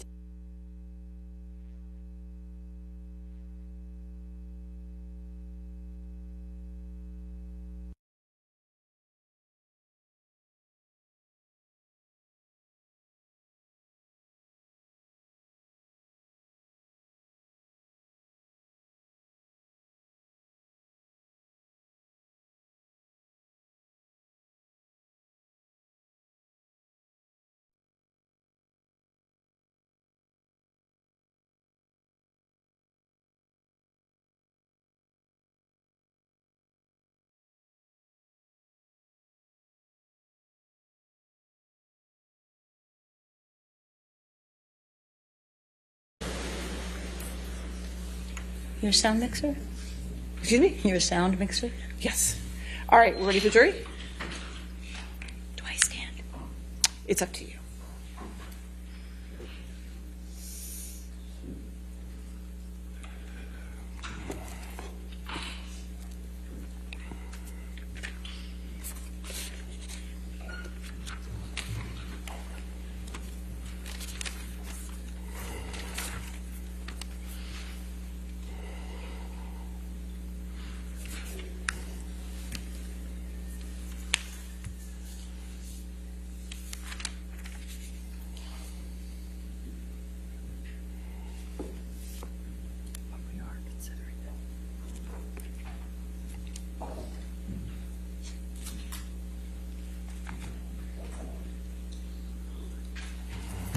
All right, you can be seated. All right, cross-examination. Good afternoon, Miss Arnold.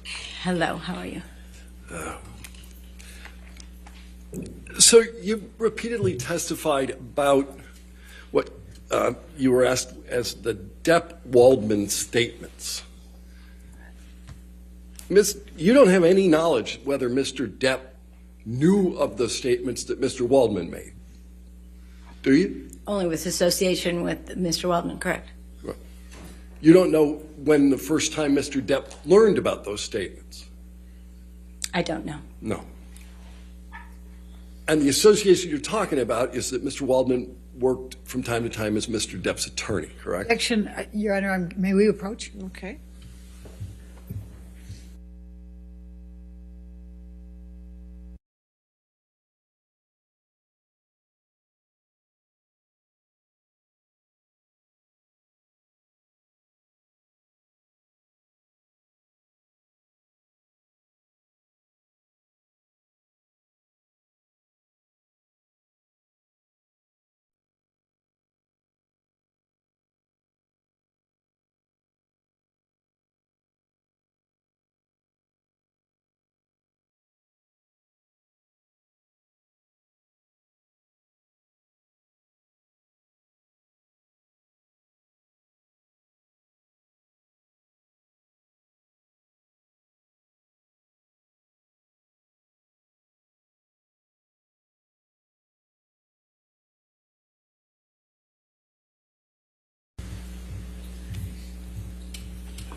All right. And I understand that you're testifying as a damages expert and wear two hats, talking both about Mr. Depp's damages and about Ms. Heard's purported damages.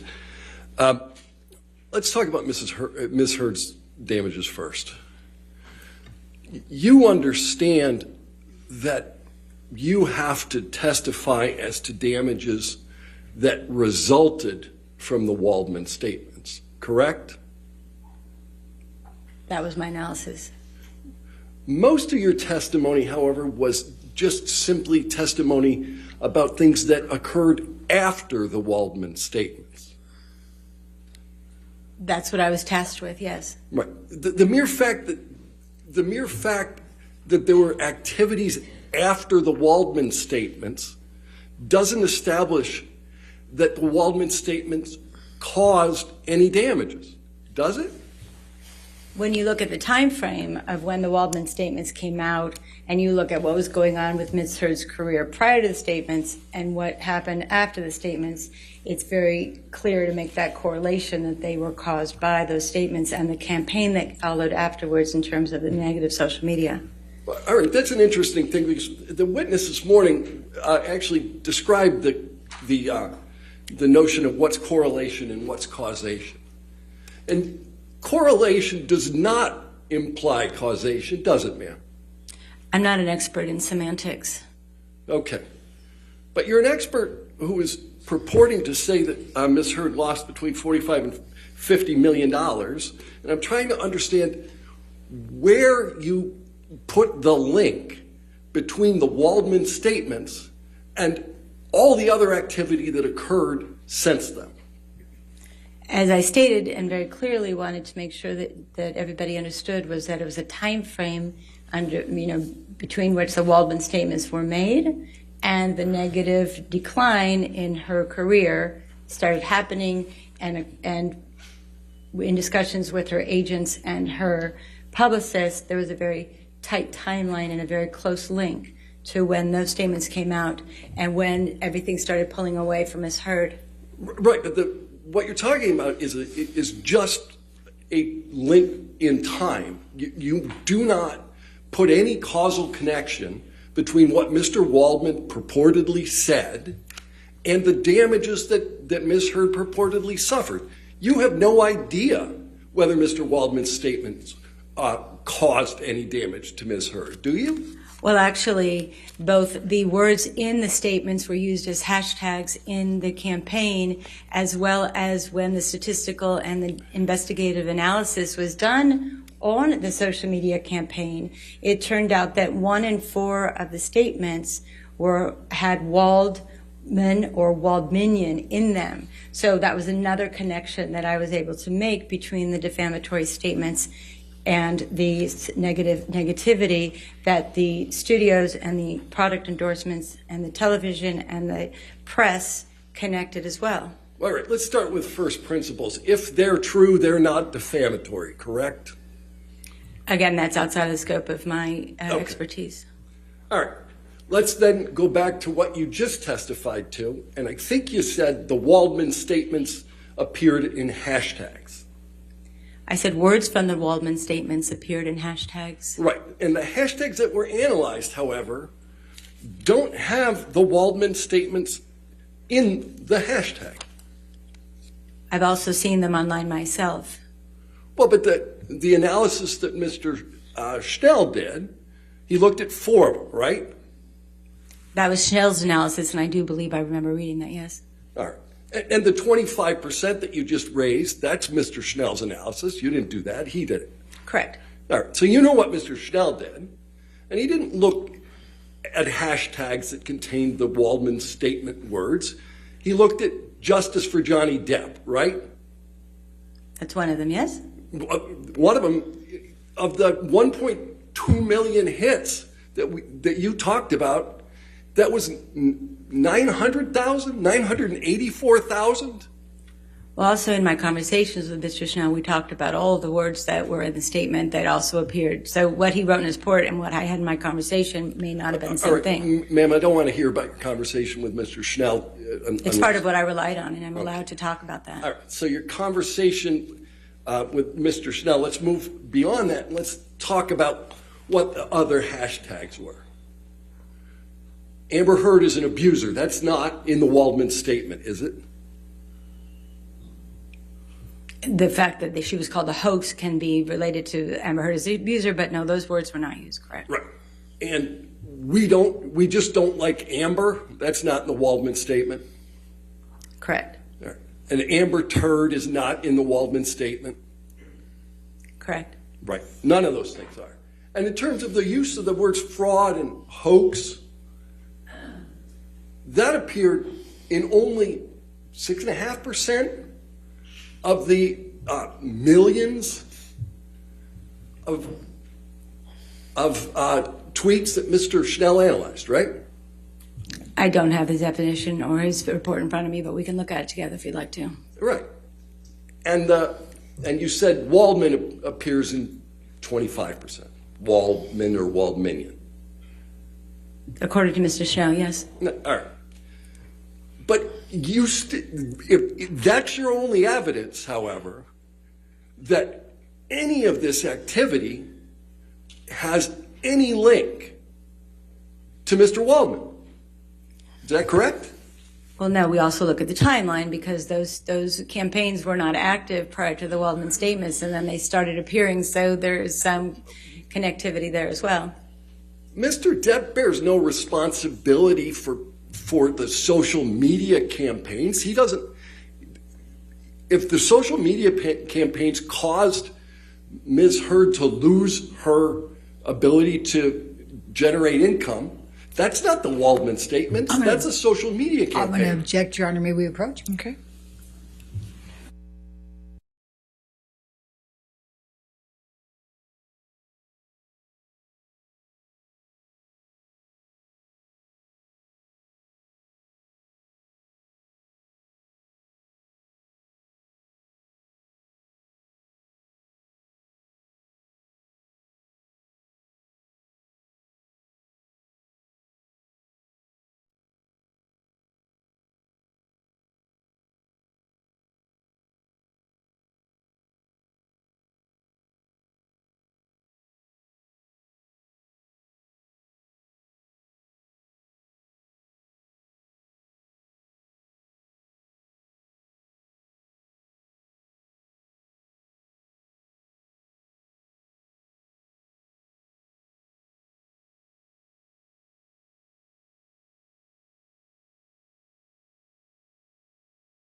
All right, so I'm just looking for all evidence of the causal connection that you claim exists between the $45 million in damages that you assert and the three statements made by Mr. Waldman.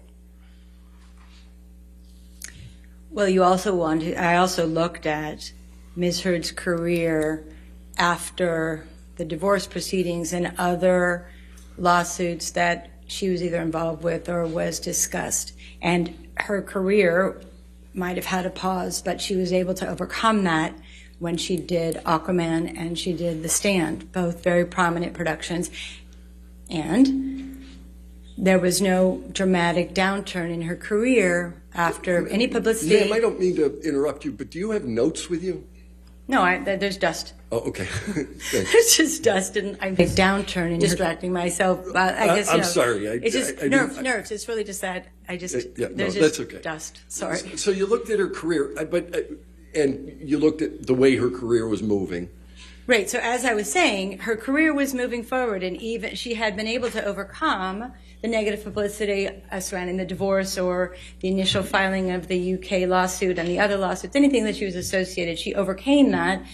She did Justice League, and she did Aquaman, and she did The Stand, and she got the L'Oreal contract all after that. The only time her career slowed down and stopped was at the same time that those defamatory statements came out.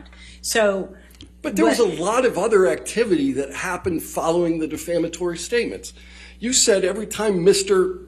Depp files a lawsuit, it ignites the fire around the both of them. Right? No, I actually said it ignites the fire mostly around Mr. Depp. That was excuse me, please. I'm sorry. That was in context of when I was asked about Mr. Depp's career. That was not in context of when I was asked about Ms. Heard's career. It's not the same fire? It is and isn't. Who's the protagonist in the case in the UK was Mr. Depp. Ms. Heard was a witness to that case. She was not a part of the case. So most of the negative press went. There was enormous amounts of negative activity around Ms. Heard as a result of the UK case. Isn't that true? There was negativity, yes, about both of them in the case, yes. Right. Substantial amounts of negativity. Right. Right? And so you can't tell me that that negativity isn't the thing that keeps your or Ms. Heard from working. Well, again, it was a close time frame. The negative statements were a much closer time frame to the press and publicity around Aquaman and The Stand than the UK case, which was months later. So again, I will look at the defamatory statements as kind of the igniting force, and it was promoted, and kind of more oxygen was put on the fire when the UK came out. So it kind of became a snowball effect of the match was lit and it kept getting stronger and stronger. Right, but Ms. Heard isn't claiming a causal connection between the UK case and her damages, right? No. All right. And you can't distinguish between the UK bad publicity and the bad publicity that derived after the Waldman statements. What time frame are you talking about with the bad publicity from the UK case, so we can at least be specific on time frames? Well, you talked about a 5-year time window. A 5-year time window from 2020 to the 2 years that we're at now, plus the 3 years moving forward, is what I talked about in terms of the time frame that it would take someone who's been under this much duress to kind of rehabilitate their career. That's when we talked about the 5 years. Right, that's when you talked about the 5 years. So you look over this 5-year window, and during the period that precedes this window, there's lots and lots of negative press about Ms. Heard, irrespective of the Waldman statements, correct? Before the Waldman statements, as I said, she was able to overcome that, and she got great jobs and was getting endorsement contracts. Right, but after the Waldman statements, there is more activity in the press, there's more social media activity, and you cannot put a causal connection between that activity and what Mr. Waldman said. It can be the instigating event, if you want me to call it that. We'll call the Waldman statements the instigating event of a torrential rain of social media tactics that has gone on for years, yeah.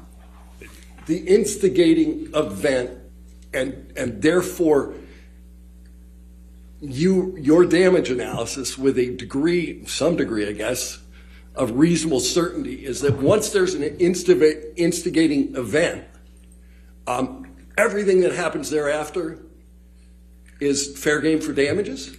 Well, it's like a fire. If one tree burns and then more air or wind is added to it, then the next tree burns and the whole forest burns. But if that first fire hadn't started with the one tree, there would have been no loss of acreage. So you can look at it with that same analogy. Trees burn one at a time, don't they, ma'am? I'm not a firefighter. I'm not going to go there with you. But obviously we know that a single match can cause thousands of acres to burn. So we can leave it at that. I think I went there with you. All right, let's do this.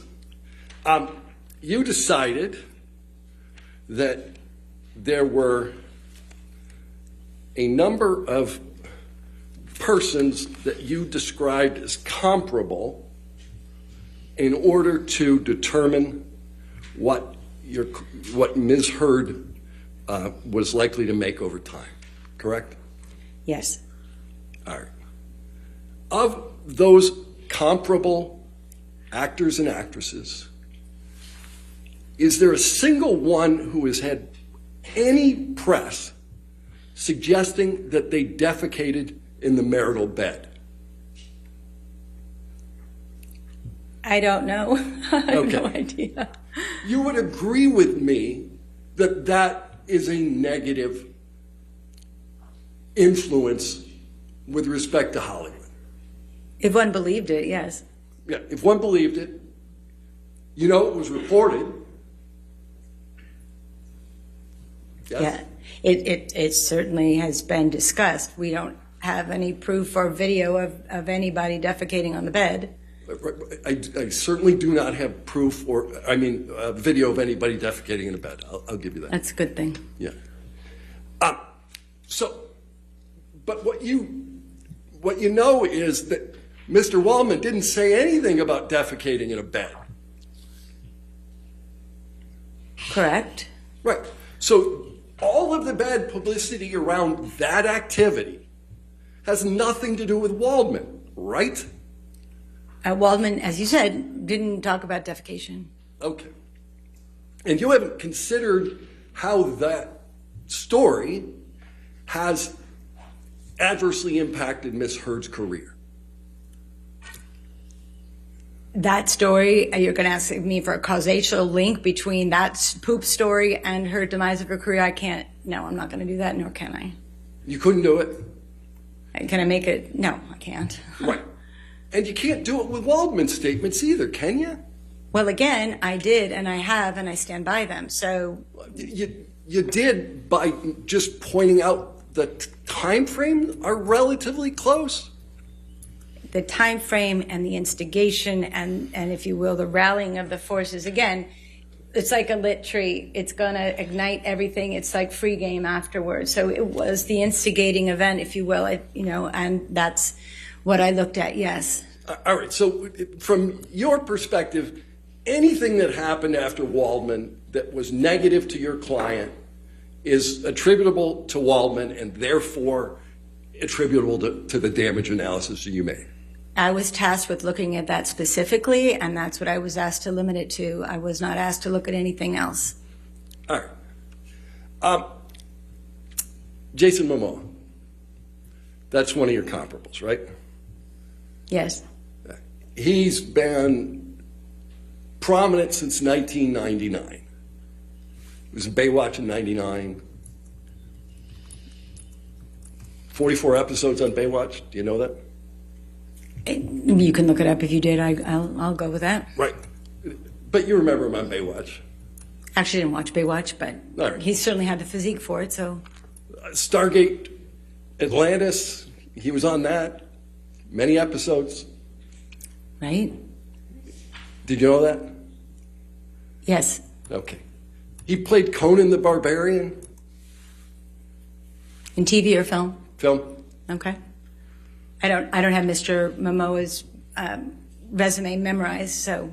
No, I'm just trying to understand how you came to the conclusion they're comparable, because I'm just want to spend a few minutes talking about Mr. Momoa's career.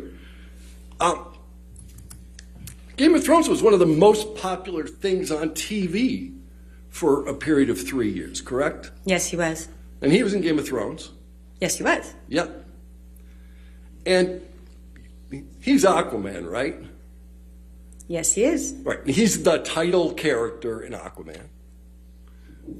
Yes. Yeah. And he was actually Aquaman in a movie before the Aquaman movie started. Do You mean know the Justice League and other things like that, yeah. Batman versus Superman, Dawn of Justice. Wasn't he in that as Aquaman? I didn't see that one. Didn't see it. No. Miss Heard wasn't in that movie, was she? Not that I know of, no. No. And he was in both Justice League movies. Correct? Yeah. And he's in Aquaman 2. Yes.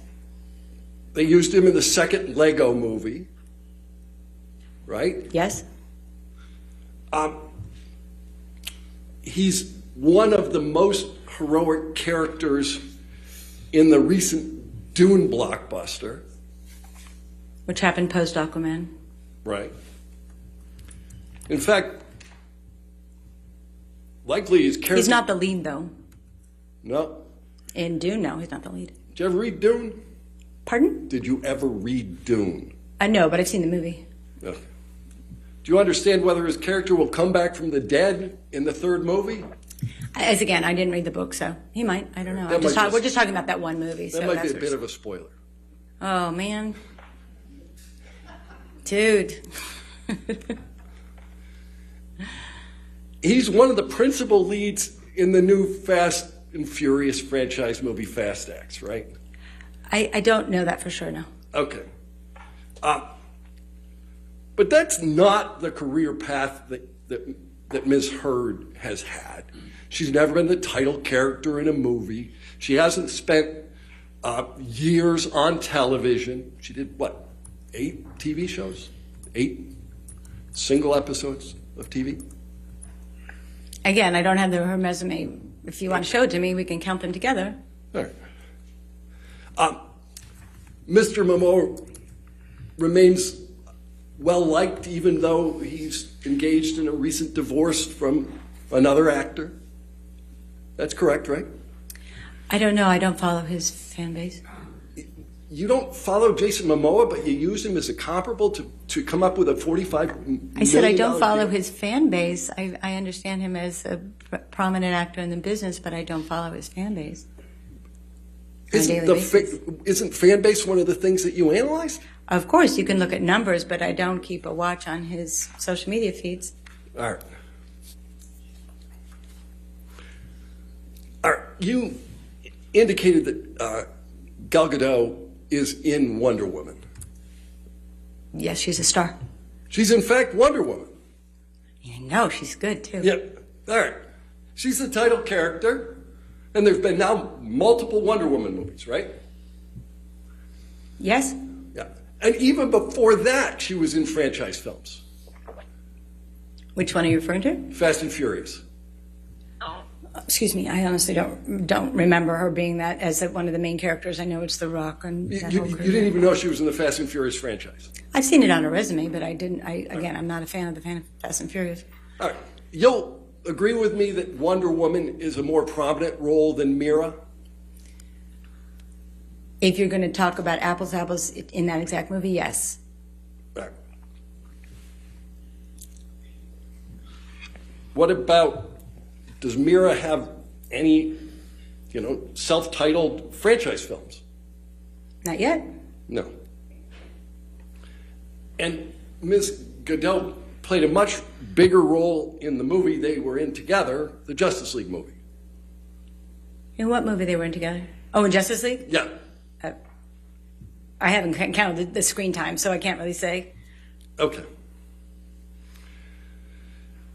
You indicated that another person that you compared Ms. Heard with is Zendaya.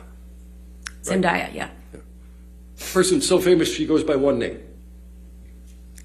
I guess when you have a name that's a Z, it works, I guess. All right.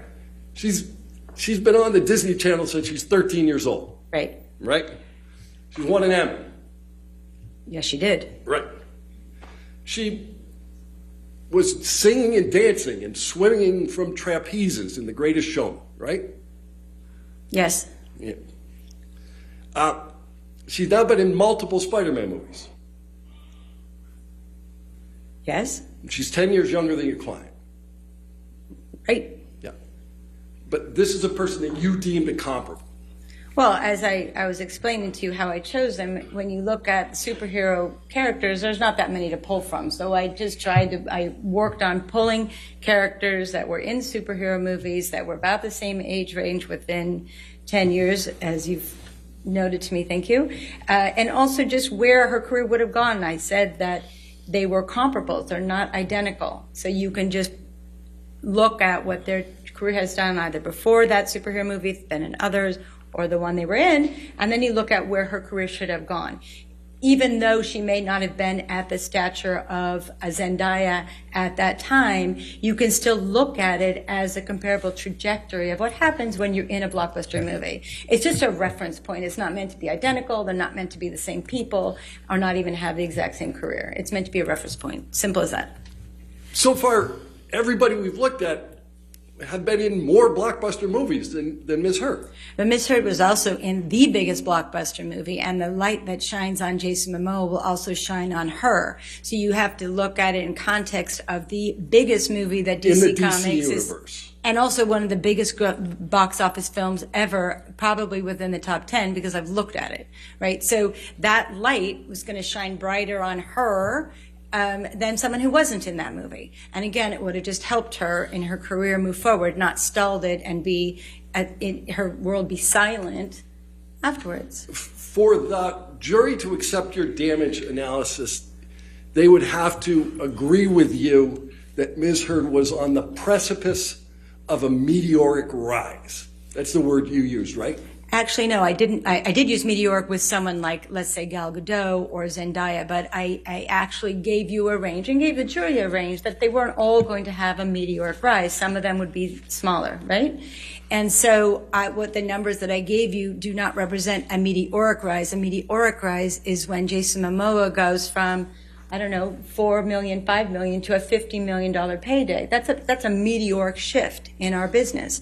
But when someone has contracts that actually go from $1 million to the first one, $2 million, and then $4 million, that is standard for a franchise that is perceived to do well.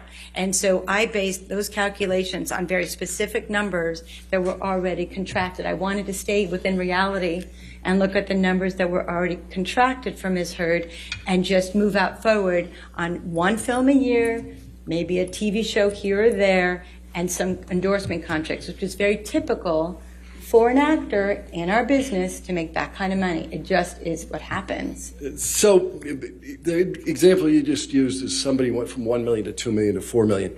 Your client has never had a contract that exceeds $2 million, correct? Incorrect. All right. In the Aquaman, it's actually the Justice League contract because they're associated. So Justice League, Aquaman, she was paid $1 million. Then in Aquaman 2, it was written that she was going to earn $2 million. And if there's another one, it was written in the terms that she would get $4 million. So it actually was a contract that Ms. Heard signed with the studio. Right, but the movie hasn't been made. Aquaman 2 hasn't even come out yet, so the Right. third one is still on deck, as they say. Yeah. Okay. Let's put it differently. Your client's never been paid $2 million for a movie she appeared in. She was paid $2 million for Aquaman. Right. Aquaman 2. And she's never been paid $4 million. She was contracted to be paid, and when the movie goes, that's what she will be paid. So that's what I said. She was If on she's the in the movie. Right, but if Aquaman 2 does even nearly as well as Aquaman 1, there's going to most likely be a third one. So we can look at that as a precedent that was set in writing, actually. If a movie makes $795 million, you think there's likely to be a next one? If it was the first or the second one, but if it's the fifth in the series, I assume that you're referring to Pirates 5. It performed well at the box office, yes, but certainly not in comparison to some of the other ones. And that's what a studio like Disney will look at to say, has that franchise had its run? Or do we need to change it? A studio or stop like it? Disney wants to walk away from an $800 million payday? Well, an $800 million payday has to be put into context to the budget that it costs to get that movie and then the marketing thereafter. And with the increasing costs of not only Mr. Depp's fee or any of the, and plus the other actors' fees, plus general production costs that are getting more expensive, then you put in the marketing costs, which are sometimes 1, 2, or 3 times the budget of the film. A film like that, a studio can spend $600-800 million just making and marketing the film. So $795 million is a lot of money. And it seems like a really good box office, but you have to put into perspective of what's spent on production, marketing, and the overhead costs that the studio takes. So you have, again, it's all in context of what the budget of the film and the marketing of the film is. All right, let's put some more things in context. Ana de Armas. That's another one you used. Yes. All right. She's most recently, I guess, in Deep Water with Ben Affleck. I don't, again, I know some of the movies that she's been in. I don't remember about Deep Water. I don't even know if that's out yet, Okay. to be honest. She was in the last James Bond movie. Yes, she was. Yeah. They were talking about making her the next female Bond, right? Right, after her big Stars Born moment, yeah, she's gotten a lot more big roles, which is what we had hoped for Ms. Heard. Yeah. And she said that her breakout role was Blade Runner? It was like the first big, studio movie that got a lot of attention. I believe that was the one that we can look at as a marker for her, sure. Did you watch Blade Runner 2049? I did. Do you know what she did in the movie? It was years ago. I don't remember exactly what she was in, what role she played, but she was in that movie, and from that, her agents used that as leverage to get her more movies. You have no knowledge that her principal role in that movie was as a gigantic naked billboard? Are you saying that's the only thing she was? She was a gigantic naked billboard. She wasn't in the movie. That's the principal role in that movie. I don't remember the movie well enough to know. Okay. And did you know that she was? I talked a little bit about Ben Affleck, right? Right. He's an interesting example because he's been in a role that's been recast multiple times. You know that role? Are we talking about Batman? Yeah. Yeah. Batman. Sure. All right. So the title character in that DC series has seen how many actors? Several. Right. Michael Keaton, He was Batman. Val Kilmer. You're a movie buff, yeah. Yeah. Christian Bale was Batman. I think he was, you're right. George Clooney was Batman. Definitely. Yeah. I guess Robert Pattinson is now Batman. Don't know. Okay. But you're taking an absolutely iconic role that the DC universe has recast 4, 5, 6 times, correct? Correct. So that just because you have the role in the first movie or the second movie doesn't mean you get it in the third movie or the fourth movie. Unless it's contractual. Right. Unless it's contractual. So, now, let's look, Ana de Armas, she's like the new Marilyn Monroe on Netflix too, right? I believe so. She was also in Knives Out, which is probably even a bigger breakout role for her. But Right. again, I chose Blade Runner because it's a similar thing. You have to start somewhere. But Knives Out probably was her big moment in time. Yeah. All right. The other person you picked was Chris Pine. Chris Pine is in a superhero movie, Wonder Woman. He is in Wonder Woman. He's also, well, Star Trek being a blockbuster, but not necessarily a superhero, right? Yeah. He was in both Wonder Woman movies, right? Yes, he plays the love interest to Gal Gadot, yeah. Yeah. On Star Trek, in the Star Trek franchise, he plays Captain Kirk, right? I don't remember exact role that he played. I didn't see it in the movie. I just know it from his resume, to be honest. Do you know who Captain Kirk is? Yes, I do. All right. Well, But you I know didn't the know that characters. Chris Pine is Captain Kirk in Star Trek? I hate to say I'm not a Star Trek fan. Okay. But you used Mr. Pine as an example, irrespective of the fact you didn't even know he starred in this franchise film? I did know that he starred. That's why I used it. Again, In fact, he was the most prominent person in the movie. we can go over this a couple more times, and I'm happy to do so. All I wanted to do was look at, from a small pool of people that have been in huge franchise movies or superhero movies, and give you a sense of what the range is or what someone's trajectory can be. Again, they are not apples and apples. They're not both green apples or both red apples. I just was looking at a range. It's what we do. It's what we do in the industry. It's what you do to kind of get a sense of how much you're going to pay an actor, what they're worth in the foreign markets, in the domestic Ma'am, I think my markets. question was, did you know whether he was in Star Trek? Yes, and you were asking me why I chose him, which is what this conversation is about. And again, I chose him because he was part of Star Trek and Wonder Woman, but mostly because he was in Wonder Woman. And I don't know the exact time frame of which came first, but the fact that he's in both of them is consistent with what actors of this ilk tend to do once they're in a movie like this. But you talked about breakout roles, but you don't know which was his breakout role. Chris Pine's been an actor. He's been a well-liked actor. He was in both Star Trek and in Wonder Woman. And Did a Star movie Trek, with Denzel Washington? Pardon? Did a movie with Denzel Washington? He's had a good career. Yeah, great career. Yeah. Yeah, much longer career than Ms. Hurt, right? She was on the precipice of a great career. Yeah. She hasn't had the chance to negotiate that for that yet or be in those movies yet, so we don't know yet. We're getting back to precipice. Didn't you just deny precipice a few minutes ago? I thought your testimony was she was on the precipice of meteoric rise. You said, I guess. I didn't say meteoric. I said consistent. I don't know. She could have a meteoric rise, but I was talking about consistent with Ms. Hurd. All right. So of the actors you selected, 2 of them are the title characters in their DC movies.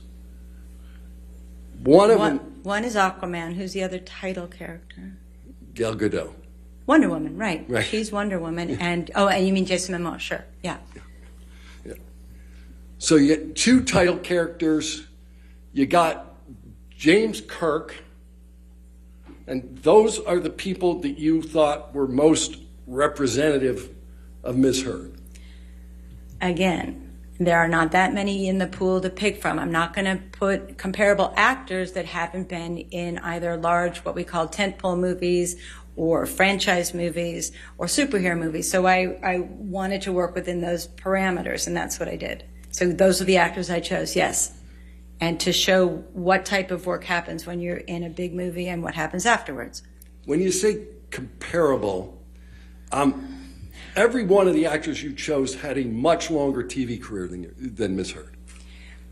Again, they were all in superhero or franchise movies that did very, very well at the box office. And there are tons of actors and actresses who are in superhero movies that don't have meteoric rises thereafter, correct? Not when they're the lead character with Jason Momoa, but to your point, there are many actors that have no career prior to a breakout role and then have a meteoric career and have had no career prior. So you don't always just look at the past. It's helpful, and with Ms. Heard, she had good reviews, so that's what I looked at. But if you look at other actors and they have their first role and all of a sudden they become a superstar from one role. So that happens in our business. It just does. All right. With respect to your comparable actors, you have no personal knowledge as to how much any of them were compensated over the period you reviewed. Incorrect. You have personal knowledge as to who? Jason Momoa. And you derive that personal knowledge from talking to somebody? Yes. He didn't tell you. His agent did. Okay. So what you will rely on what Mr. Momoa's agent told you, but you have no knowledge. You didn't see the contract. No, his agent is at William Morris as well, so they told me that. Right. And you've never seen anybody else's contracts as to what they were making.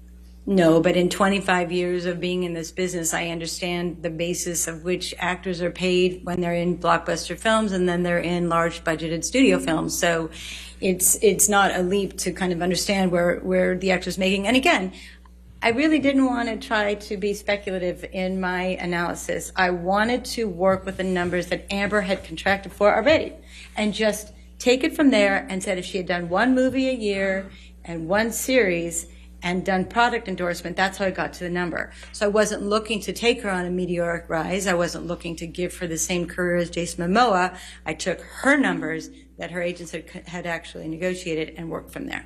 When you say you weren't trying to give her the same career as Jason Momoa, the TV program that she most recently did, The Stand, she made $200,000 an episode. That's what you testified to.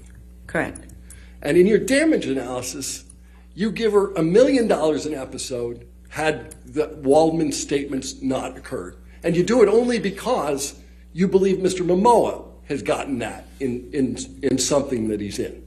Right. So you are giving her the same career as Jason Momoa. Well, again, with someone like Ms. Heard, who was in a blockbuster film with a team at William Morris, in my discussions with William Morris, that's what they were looking to negotiate for her on other projects. So I got some of that information from her management team directly. So her agents were looking to get her as much money as possible?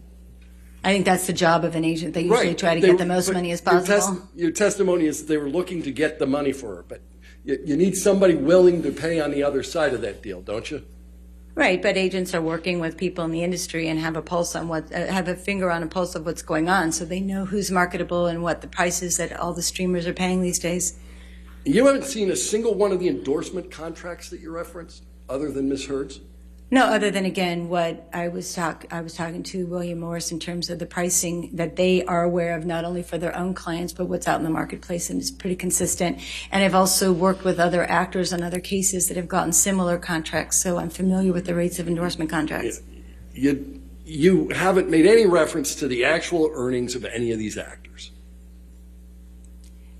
again, as you do an analysis, you put together the numbers that you know from both your experience and the marketplace and the agents that are working in the marketplace. So together, that's how I created those numbers, and mostly using Ms. Heard's numbers specifically and giving her a very steady career, which is what she had had prior to Aquaman. Yeah, and you don't have the prior earnings of any of the actors you looked at other than Ms. Heard's.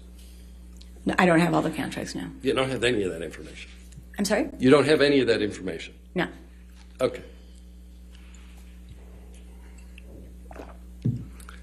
In fact, that information, I guess aside from Mr. Momoa's, is confidential, right?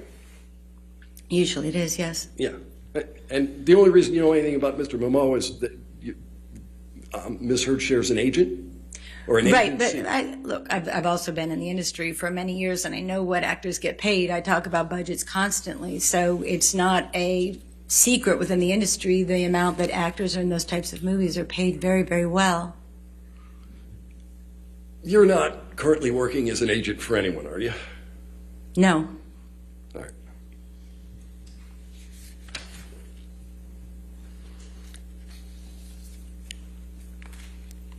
So, the salaries of these comparable actors, did they form some basis for your opinion? No. Okay. So your opinion, as I understand it, is that Ms. Heard should have been able to renegotiate an existing contract.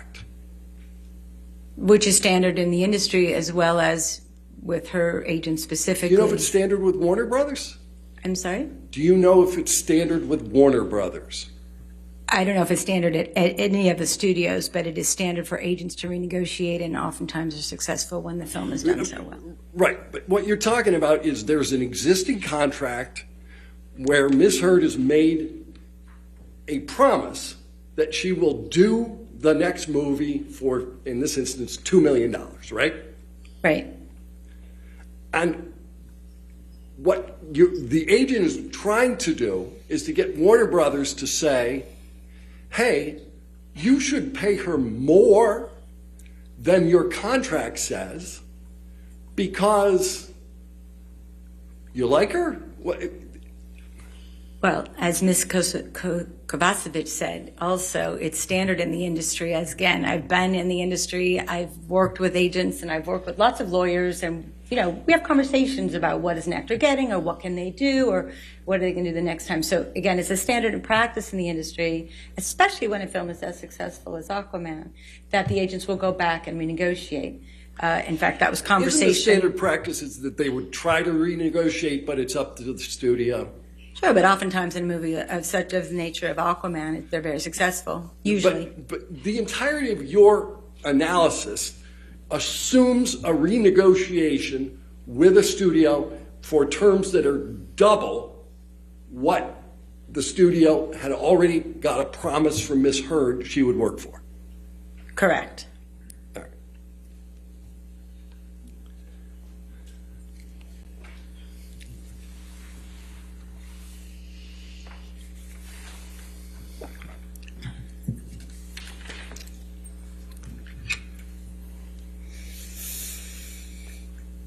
Have you talked to Walter Hamada? Have I spoken to him? Mm-hmm. No. Do you know who he is? Yes. Who is he? He's a senior executive at Warner Brothers, or I think he still is there, but certainly at the time of the renegotiation, he was a senior executive. And do you know whether he's the president of DC-based film productions? I think that's exactly his title, yeah. Yeah. Who's in a better position to determine whether Warner Brothers would renegotiate, you or Mr. Hamada? Again, I based this on the agents that were talking to Warner Brothers about Mr. Momoa, and they were wanting to talk to them about Ms. Heard as well. Okay, I'm not So sure. I based my information on them. So the connection should be Mr. Hamada or the agents, not Mr. Hamada and me. All right. Who's in a better position to know whether Warner Brothers would renegotiate. Objection, Your Honor, calls for speculation. Just asking. I'll sustain the objection. Next Sorry. question.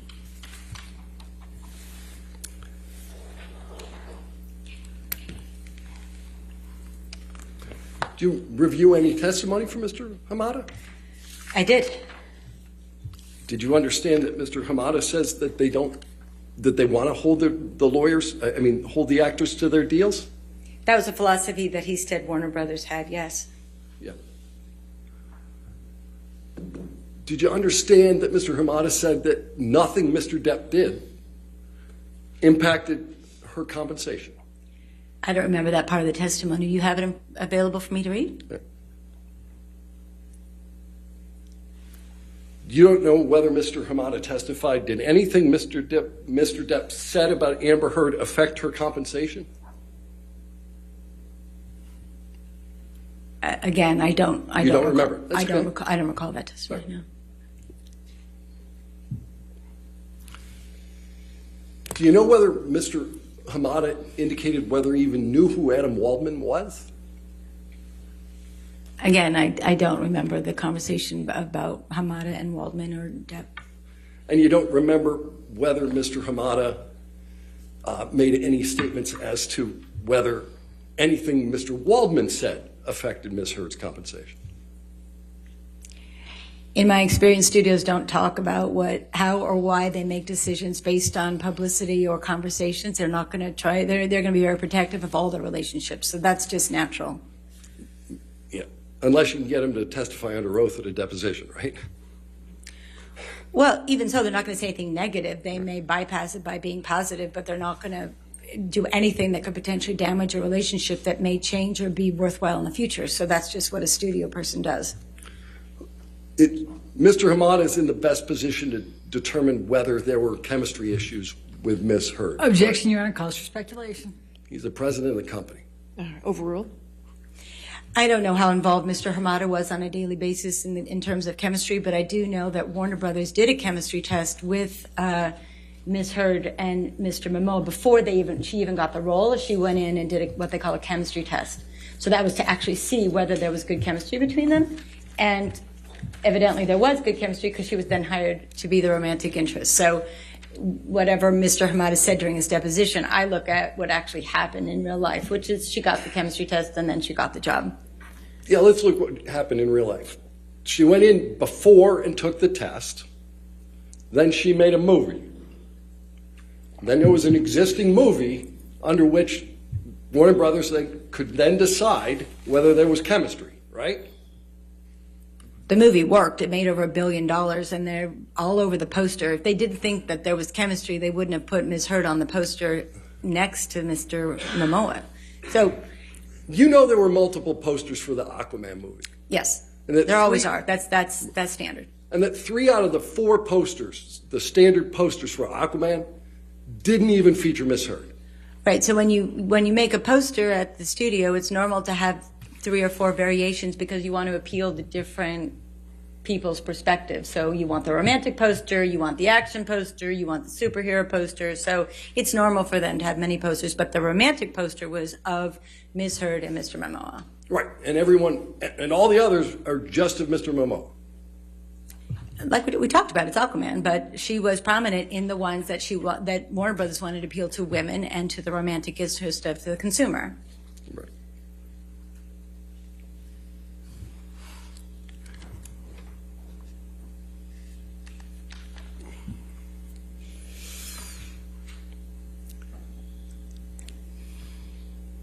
What movies would Ms. Heard have gotten absent Mr. Waldman's statements?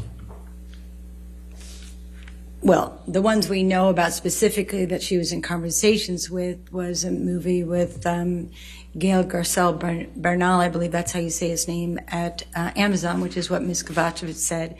And she was also in consideration for a movie called Ambulance with Michael Bay. But again, after the Waldman statements, nobody would talk to the agents, and so they weren't able to garner more. Oh, she also had a movie that she was interested in producing that a good friend of hers or a friend of hers or colleague was doing. So there was at least those three that I read about. Those were 3 movies that she was being considered for, but you don't know what movie she was going to be in. Well, again, they stopped the conversation after the statement, so we don't know where they would have gone, of course. But she was in consideration for all of them, and given her fame from Aquaman, that would have helped all those movies. So it would have made a lot of sense. You're projecting movies way out into the future that you have no knowledge would ever have gotten made. Well, that's what we do when you talk about comparables and economic damages. You talk about the future. That's standard in our industry as a forensic expert and in the industry. That's how movies are financed, as a matter of fact, is by forecasting what happens in the future. What connection do you draw between Mr. Waldman's statements and the reported reduction in Ms. Heard's Aquaman 2 role? Again, it's just it's the timing of it all. It's the timing of it all. And also, they were going to take her out of the movie after the statements, and then they put her back in. And then can I talk about the emails that I read? I'm not sure at this point, but. So when you say they were going to take her out of the movie, when you have an option, you literally have the option whether to include the actress, right? That's what it means. Correct. Right. So they can choose to exercise the option or not exercise the option. Entirely up to them. Correct. And they have, that particular studio, to your knowledge, has repeatedly recast even major figures in their DC movies. We talked about Batman. What about Superman? You know, I'm not. I think I'm more familiar with the Batman actors. I think there have been a couple actors of Superman, but depending on how the movie performed, if a movie doesn't perform, they'll look for other actors. Or if they want to go a different direction or reboot a franchise, they will look at different actors. So if the movie's successful, they're not likely to change the actors, especially not in the second one or the third one. Another reason they'll look for a different actor or actress, if the actor or actress is charged or asking too much money to play the role again, correct? Yes, not in figures under $10 million, but yes. Yeah. If you're asking for too much money, you might not get your role again. And your analysis assumes that Ms. Heard could double her money. Well, her contracts doubled her money from each one to the next, so it wasn't that large a leap to do that, especially when the agents had told me that that was what had been they were considering and what they'd been discussing. All right. You seen the script of Aquaman 2? Personally? Yeah. I did see a draft. I don't know what the date was or when it was or where in the succession of the rewrites it was. I did see one draft, yes. You don't know what Warner Brothers has in mind for that movie in terms of the kind of movie it's going to be? It's a superhero movie. Right. It's supposed to be like a buddy comedy, right? I don't know. I don't know about a buddy comedy. It's an action movie, superhero movie. I don't know. Who's Patrick Wilson? Patrick Wilson. I've heard that name in terms of an actor, but I don't know Mr. Wilson. All right. Do you know if he appears in Aquaman? Again, I don't know him by name. If you want to show me a picture, I can, or a clip from the movie. All right. Do you know if Mr. Wilson appears more frequently in Aquaman than your client does? I didn't count the screen time when I watched the movie. It was a long, even when I watched it again, I didn't count the screen time of anybody else.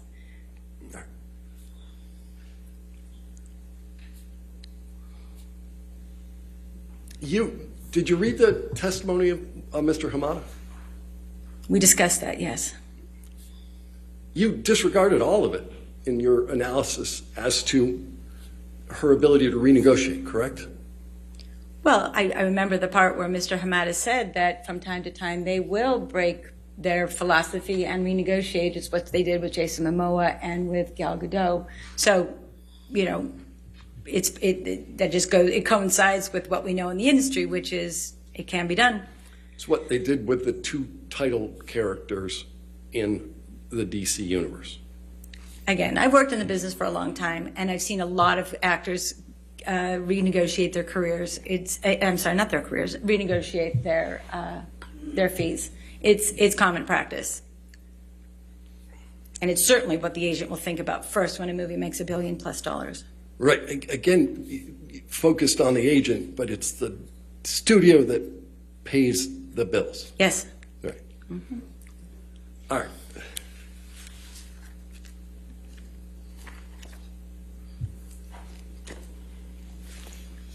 Your Honor, I have a fair amount more to do. Continue. I'm sorry? Continue. Okay. I didn't know if we were going to 5:30 today or not.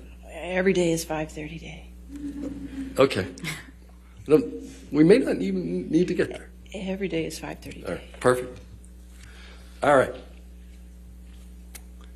You talked about Ms. Heard's endorsement deal with L'Oreal. Yes. And that L'Oreal has concerns about using her because every time they try to use her, people respond negatively to her. People don't. The Depp fan base has responded, have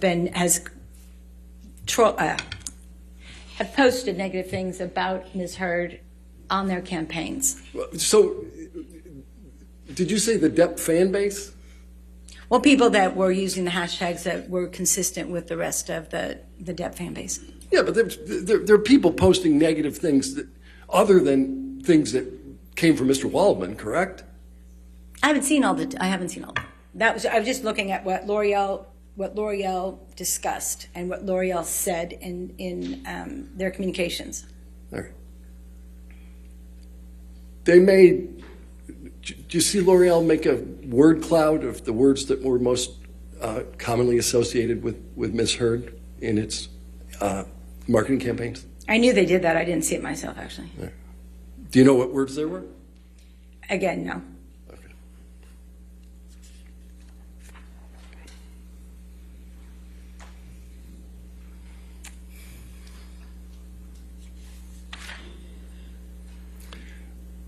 You didn't talk much about this, but in order to get to the damage analysis that you got, the $45 million, I think at least initially you suggested that Ms. Heard would have a role producing and starring in a movie, and that she would make $12 million. I've talked about that, but in the latest calculation, that was really less what I considered and more about what films and TV and endorsement deals that she would do. The producing was something that she had wanted to do, and again, Mr. Momoa got that, so that's where the agents were discussing those figures with me. The last movie that she has a production credit for is in 2013, right? Again, I haven't memorized her resume. There was a movie called Syrup. Did you ever hear of it? No. Aside from having probably seen it on her IMDb. Yeah. And Soon the Darkness, that's her other production credit, right? I'll if you say so. If you're reading it off of her resume, I will believe you, yes. 2010? Okay. 12 years ago.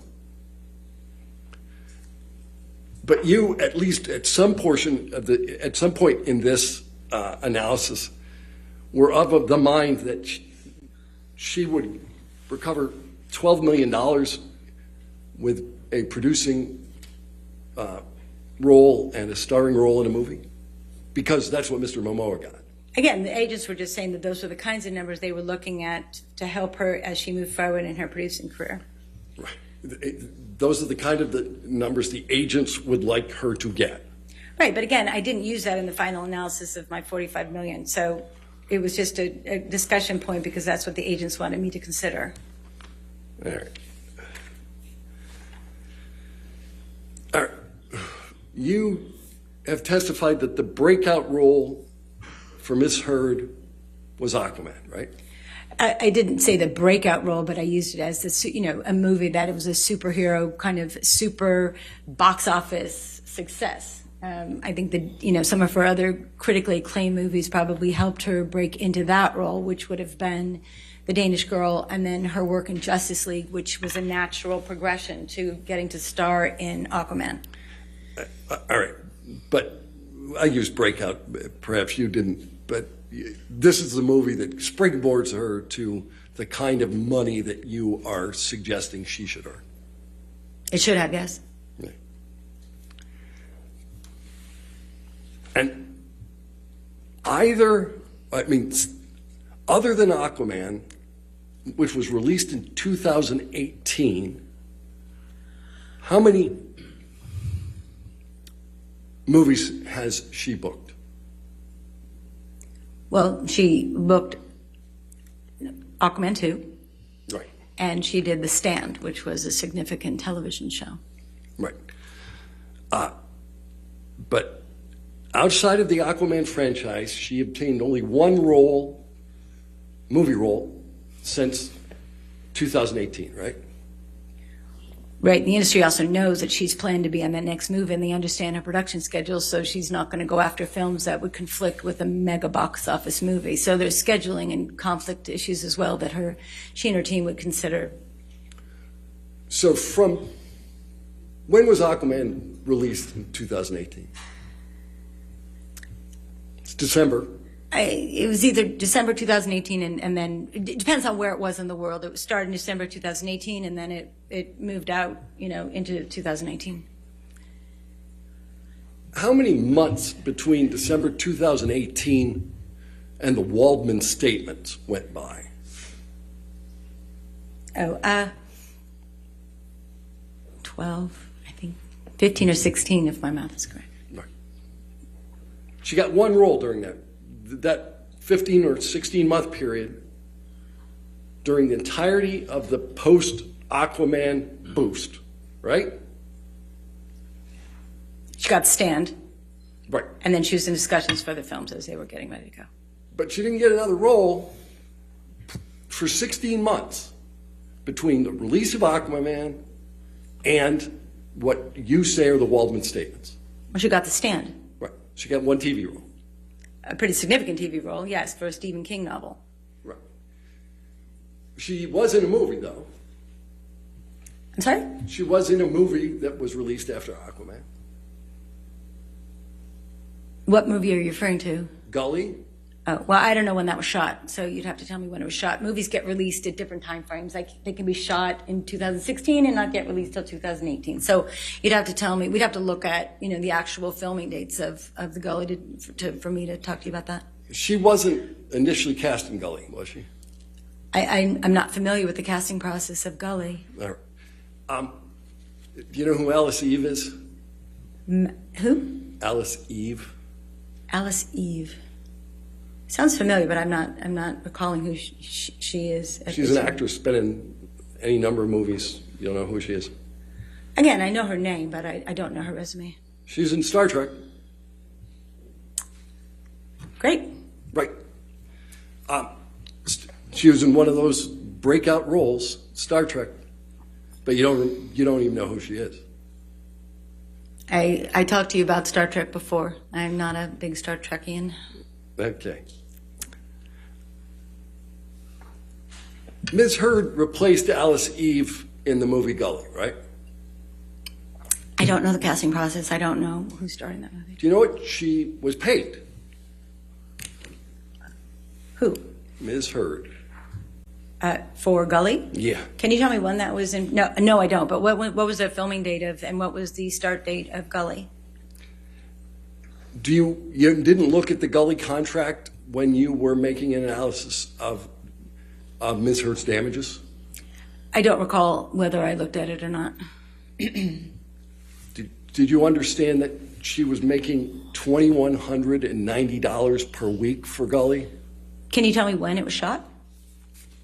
When does that contract get negotiated? It's relevant.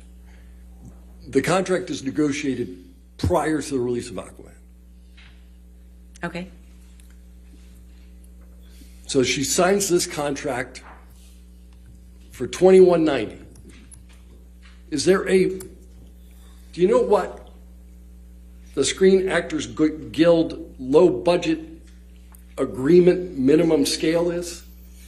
It changes from year to year. It depends on what year and what the size of the budget. There's actually 3 or 4 different scale, benchmarks. So when there's a low budget, it can be a micro budget, it can be a minimum budget, low budget. There's like 4 or 5 different scales that they use when it gets to anything other than a studio film. And oftentimes actors do passion projects, and that has nothing to do with, or something that they really love to do, or they think that would be good for the career. It doesn't have anything to do with the fee made on the film. All right.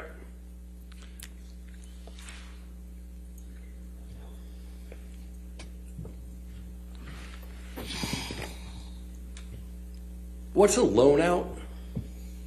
A loan out? A loan out is the corporation that an actor will use so that their money comes in through a corporation, and then that corporation technically loans out the actor's services to the production. So the loan out is the corporation that the actor uses, and then they loan out the services to the production company. It's just really for tax purposes. Do you know of any movie that Ms. Heard booked immediately prior to Aquaman, other than Gully? Well, I know she did Justice League. Right. I don't remember the dates and times of the filming of the other ones. You always have to look at the filming dates. Right. You talked about Mr. Schnell. Gully was in his chart, right? I don't remember where Gully was. Right. Did you look closely at his chart? Pardon? Did you look closely at his chart? At Mr. Schnell's chart? Yeah. I looked at the numbers with respect to the social media campaigns is what I was looking at Mr. Schnell for. Okay.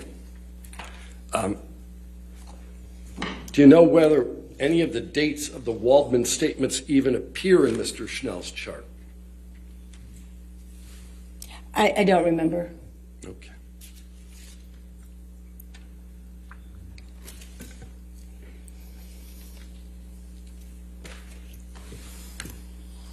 You talked a little bit about Q scores and Mr. Banya. Do you remember that? Yes. For Ms. Heard, Mr. Banya used Q scores from immediately after Aquaman, right? Again, if you want to show me something, I can answer it. I don't remember every word of Mr. Banya's, but I remember talking about the dates with you earlier. All right. But you don't know as you sit here today whether the Q scores that Mr. Banya used were after Aquaman but before the Waldman statements? He used a couple different scores based on dates. I don't remember if they were correlated to the statements or not. I remember years more than anything else. Again, I looked at thousands and thousands of pages of documents, so I don't remember exactly what his said. Even before the Waldman statements, Ms. Heard had very high negative Q scores. Isn't that correct? Very negative high Q scores? No, very high negative Q scores. As I said, very high negative Q scores. I remember discussions of a lot of Q scores. I don't remember exactly what or when, which score, or whether it was net. So in your analysis, you didn't consider Ms. Heard's negative Q scores as a restraint on what she might earn on a going forward basis? No, Q scores change all the time. Ms. Heard's IMDb score has been 1, and it's been 300. Mr. Depp's Q score has been 1, and it's been 253. Q scores change all the time. Scores change all the time. They're based on current events and movie releases. You talked a little bit about Mr. Depp's damages.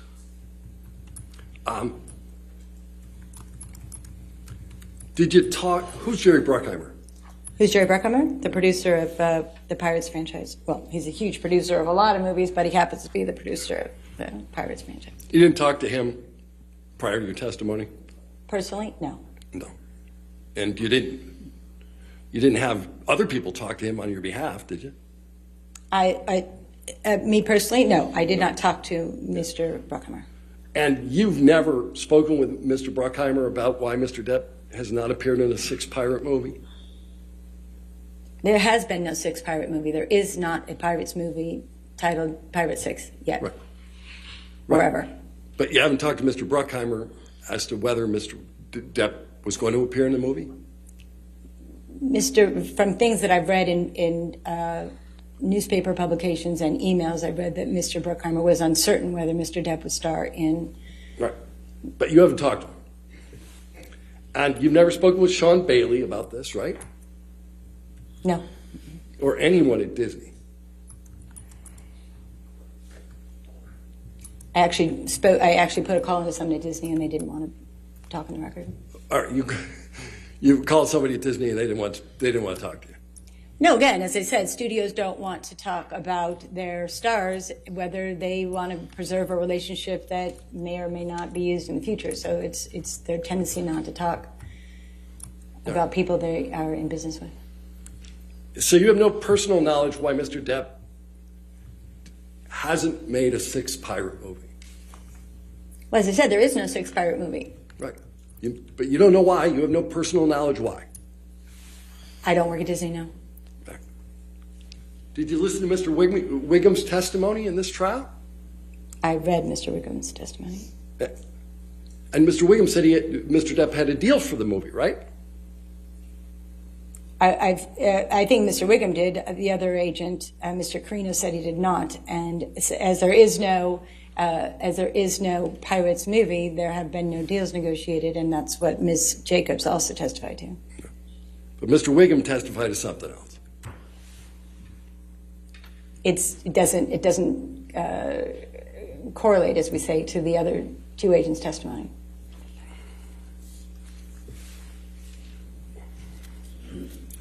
You've indicated that a portion of the reason that Mr. Depp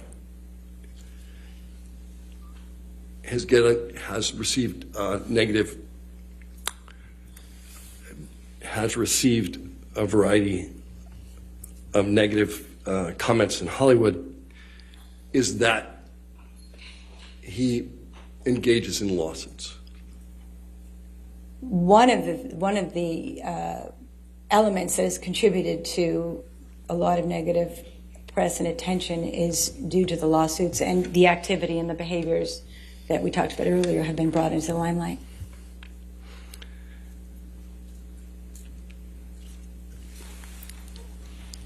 Mr. Depp's lawsuit here has generated negative publicity for Ms. Heard, correct? Yes. That lawsuit, until she's filed a counterclaim, didn't relate to the Waldman statements, did it? Mr. Depp's lawsuits? Yeah. No, we talked about that. It was pertaining to her op-ed piece. Right. It related to what Pardon? Ms. Heard said. I'm sorry? Mr. Depp's lawsuit relates to what Ms. Heard said and not to what Mr. Waldman said. It related to the op-ed piece that Ms. Heard wrote. Right. So Mr. Waldman's statements have no connection to the negative publicity that Ms. Heard has received relative to this trial, correct? Objection calls for speculation, foundation, hearsay, and outside the scope. Any response? We're looking for a causal connection here. I'll sustain the objection. Next question. Yeah.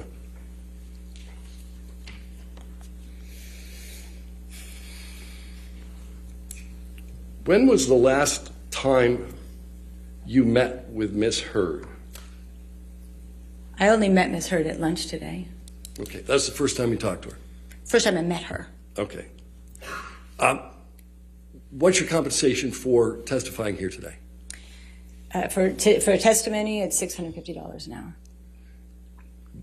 What has been your compensation to date for providing the assistance that you have in this case? I've been working on the case for about 3 years, and over the 3 years, I believe it's around $60,000. You said 60? Yeah, over 3 years. All right. I have no further questions. All right, redirect. Thank you, Your Honor, and I'm going to make it definitely fit within that 5:30. Ms. Arnold, you were asked a number of questions about the different social media, the negative, and how do you know that it relates to the Waldman-Depp statements? Do you recall all those questions? Yes. Okay. The social media that was connected, and some of that was your testimony, some Jessica Kovacevic, and some of it was Mr. Schnell, actually tracked the language from the three statements from Waldman, correct? Objection leading. Sustained. Okay. What, if any, efforts were made to track the negative social media that caused the damages that you've attributed? Objection leading. Overruled. So L'Oreal did a lot of research. William Morris did a lot of research. Mr. Schnell did a lot of research. And in those conversations, those were also connective tissues to the negative social media campaign and the Waldman statements. All right. And they connected back to those three statements, correct? Yes. Objection leading. And what, if any, connection did they have to those three statements? Again, we talked about this earlier. We talked about some of the hashtags being similar. We talked about the Waldman or the Waldminion. So there were a lot of connective tissues between the negative social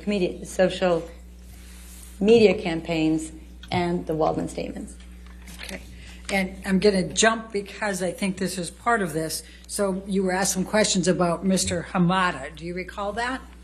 Yes. And asked whether he testified that whether anything Mr. Depp said or anything Mr. Waldman said had anything to do with their initial decision not to exercise the option to Aquaman 2. Do you recall that testimony? Or that, I recall those questions? The questioning, yes. Okay.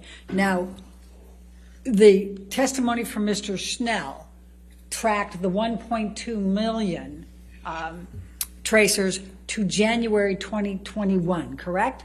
Objection leading. Do you remember what month that was until? Right. So when Mr. Schnell did his analysis, it was from April of 2020 to January 2021. And when did Warner Brothers tell Amber Heard and her agents they were not exercising her Aquaman 2 contract? It was in February of 2021. All right. And what, if anything, did Mr. Hamada say about whether the reason they did that was because of the 1.2 million negative social media tweets and Instagrams and other communications? Objection, no foundation. Had any impact? Sustained. Next question. Are you aware of whether he said anything about that? I recall in the Warner Brothers file. Objection, hearsay. Sustained. Do you know whether that had any impact? Objection, hearsay. I'm asking now. She's allowed to rely on hearsay. Sustain the objection. Next question. All right. You were asked a whole lot of questions about the different comparables. And so I'm just going to go to this again. Of all the different movies, of all of those comparables, which movie was the highest grossing of all of them? Again, I believe it's Aquaman. I mean, everybody talks about Aquaman being one of the highest, if not the highest grossing films. Certainly the highest DC comic film or in that superhero world. But again, I don't want to say it was the highest, but I think it was very close to it. Do you know whether Walter Hamada admits it was the highest grossing DC film? Yes, he said that, yes. Okay. So when you're looking at all the comparables, what, if any, relevance is there to the degree of success of that DC superhero movie? Objection, foundation. She can speak to that, Your Honor. That's the foundation. Do you know the answer to that question? Do you know? I'm sorry, can you repeat the question? I forgot it. No, I have to admit. Okay, so let's go backwards. So what if, do you know whether it makes a difference, whether how successful that DC superhero movie is in what types of films they'll be able to get in the future? Objection, foundation. I'm asking the foundation. If you want to ask the foundation, go ahead. I'm sorry, that's what I thought I was asking. Do you know whether that plays any role, the degree of success? Customarily when a film... Objection, foundation. Ask her how she knows. How do you know? In 25 years of being in the film industry, it's customary for when a movie does such an extraordinary amount at the box office, it shines a very bright light on the actors, especially if they're in lead roles. And it's customary that they will get, not customary, it is, I don't want to use the word standard, but it is very frequent that a star in a movie that has performed so well at the box office and with a role model character that Mira was, that she would have gotten other roles and worked quite a bit afterwards, and that movie would have helped her career. I mean, that's no question. Okay. And with all these comparables, when you gave the range to this jury of 45 to 50 million in estimating this over this period of time, did you put Amber Heard's estimated damages ranges above all those other comparables? No, again, I was very specific in using the actual negotiated rates that Ms. Heard's agents were able to get for her in that contract and use that as a precedent. So again, I always wanted to be grounded in what Ms. Heard actually was in contract for and what her agents negotiated. And I used that as the baseline for the financial numbers of her loss. I used the comparable actors to show how consistently they all worked and how their careers moved forward after being in a box office. You asked about Disney and the Pirates 6 again. What, if any, knowledge do you have of whether Disney is willing to pay Mr. Depp $300 million and 1 million alpacas? Objection, no star? foundation. I'm asking her what, if anything, does she know about whether Disney is... If you can lay a foundation. Okay.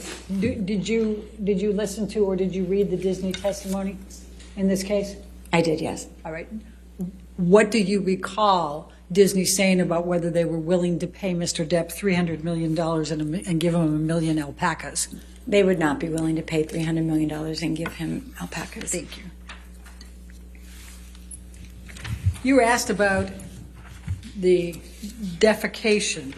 What, if any, recollection or knowledge do you have about whether that social media negative campaign that you've testified had the words defecation in it or poop? Objection, no foundation. I know that the word poop and the hashtag poop is used. Okay. Was that in any of the Move to ones? strike. I'll sustain the objection, move to strike. Next question. Okay. In your review of the social media campaigns and the negative social media campaigns that you testified to with this jury, that include the L'Oreal, that include the WME, that include Mr. Schnell, and include what you've done, what, if any, recollection do you have of how many of those that are influencing your connections to the defamation statements include the words poop or defecation? Objection, compound. Overrule. I don't believe poop was one of the hashtags that was connected to the statements. Okay, thank you.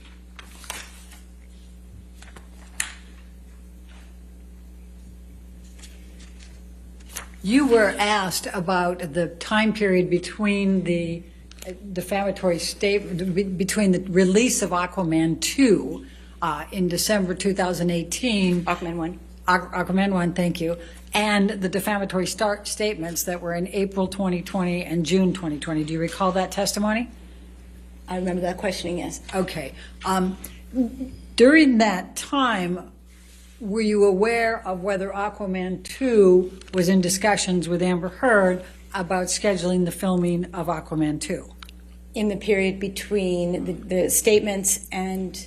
Before. I'm going before. Okay, I'm sorry. talking about the period of time when they released Aquaman 1. Oh, okay. And the April 8th, first of the defamatory statements. Right. Do you know whether whether Warner Brothers was in discussions already with Amber Heard about scheduling her for Aquaman 2? Objection, hearsay.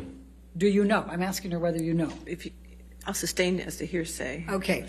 Do you have knowledge of whether Aquaman was in discussions with Amber during that period? Objection, hearsay. I don't know how to.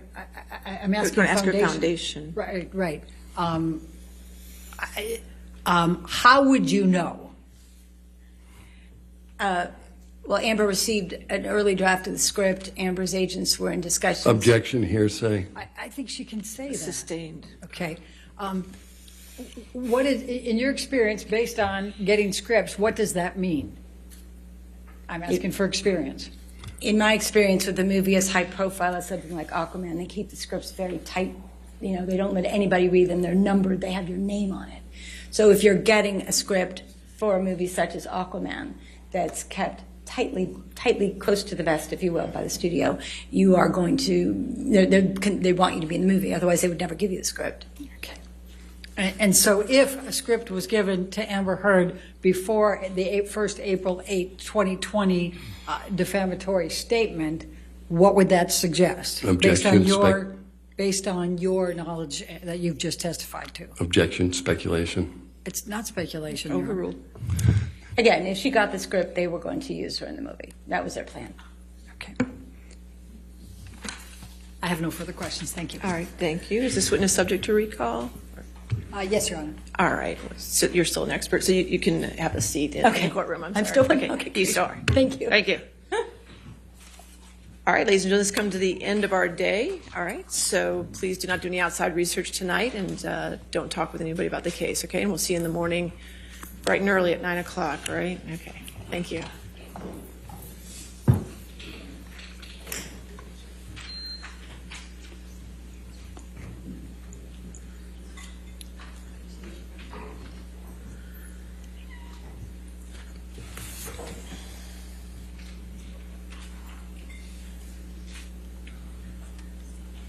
All right, just a few planning notes, okay? After testimony tomorrow, and we've excused the jury, we'll go ahead and have the proffers that you requested, Mr. Rottenborn. We'll do those tomorrow after, is that okay? Does that sound good? All right, we'll do those right after, like right now, tomorrow. Okay, that should give you, with the proffers that you need to do for the record, okay? All right, and then whenever all the testimony is done, possibly at this point it would be Thursday afternoon after the jury is excused. We'll go over the remaining jury instructions. I have 3 under advisement. We'll take up those.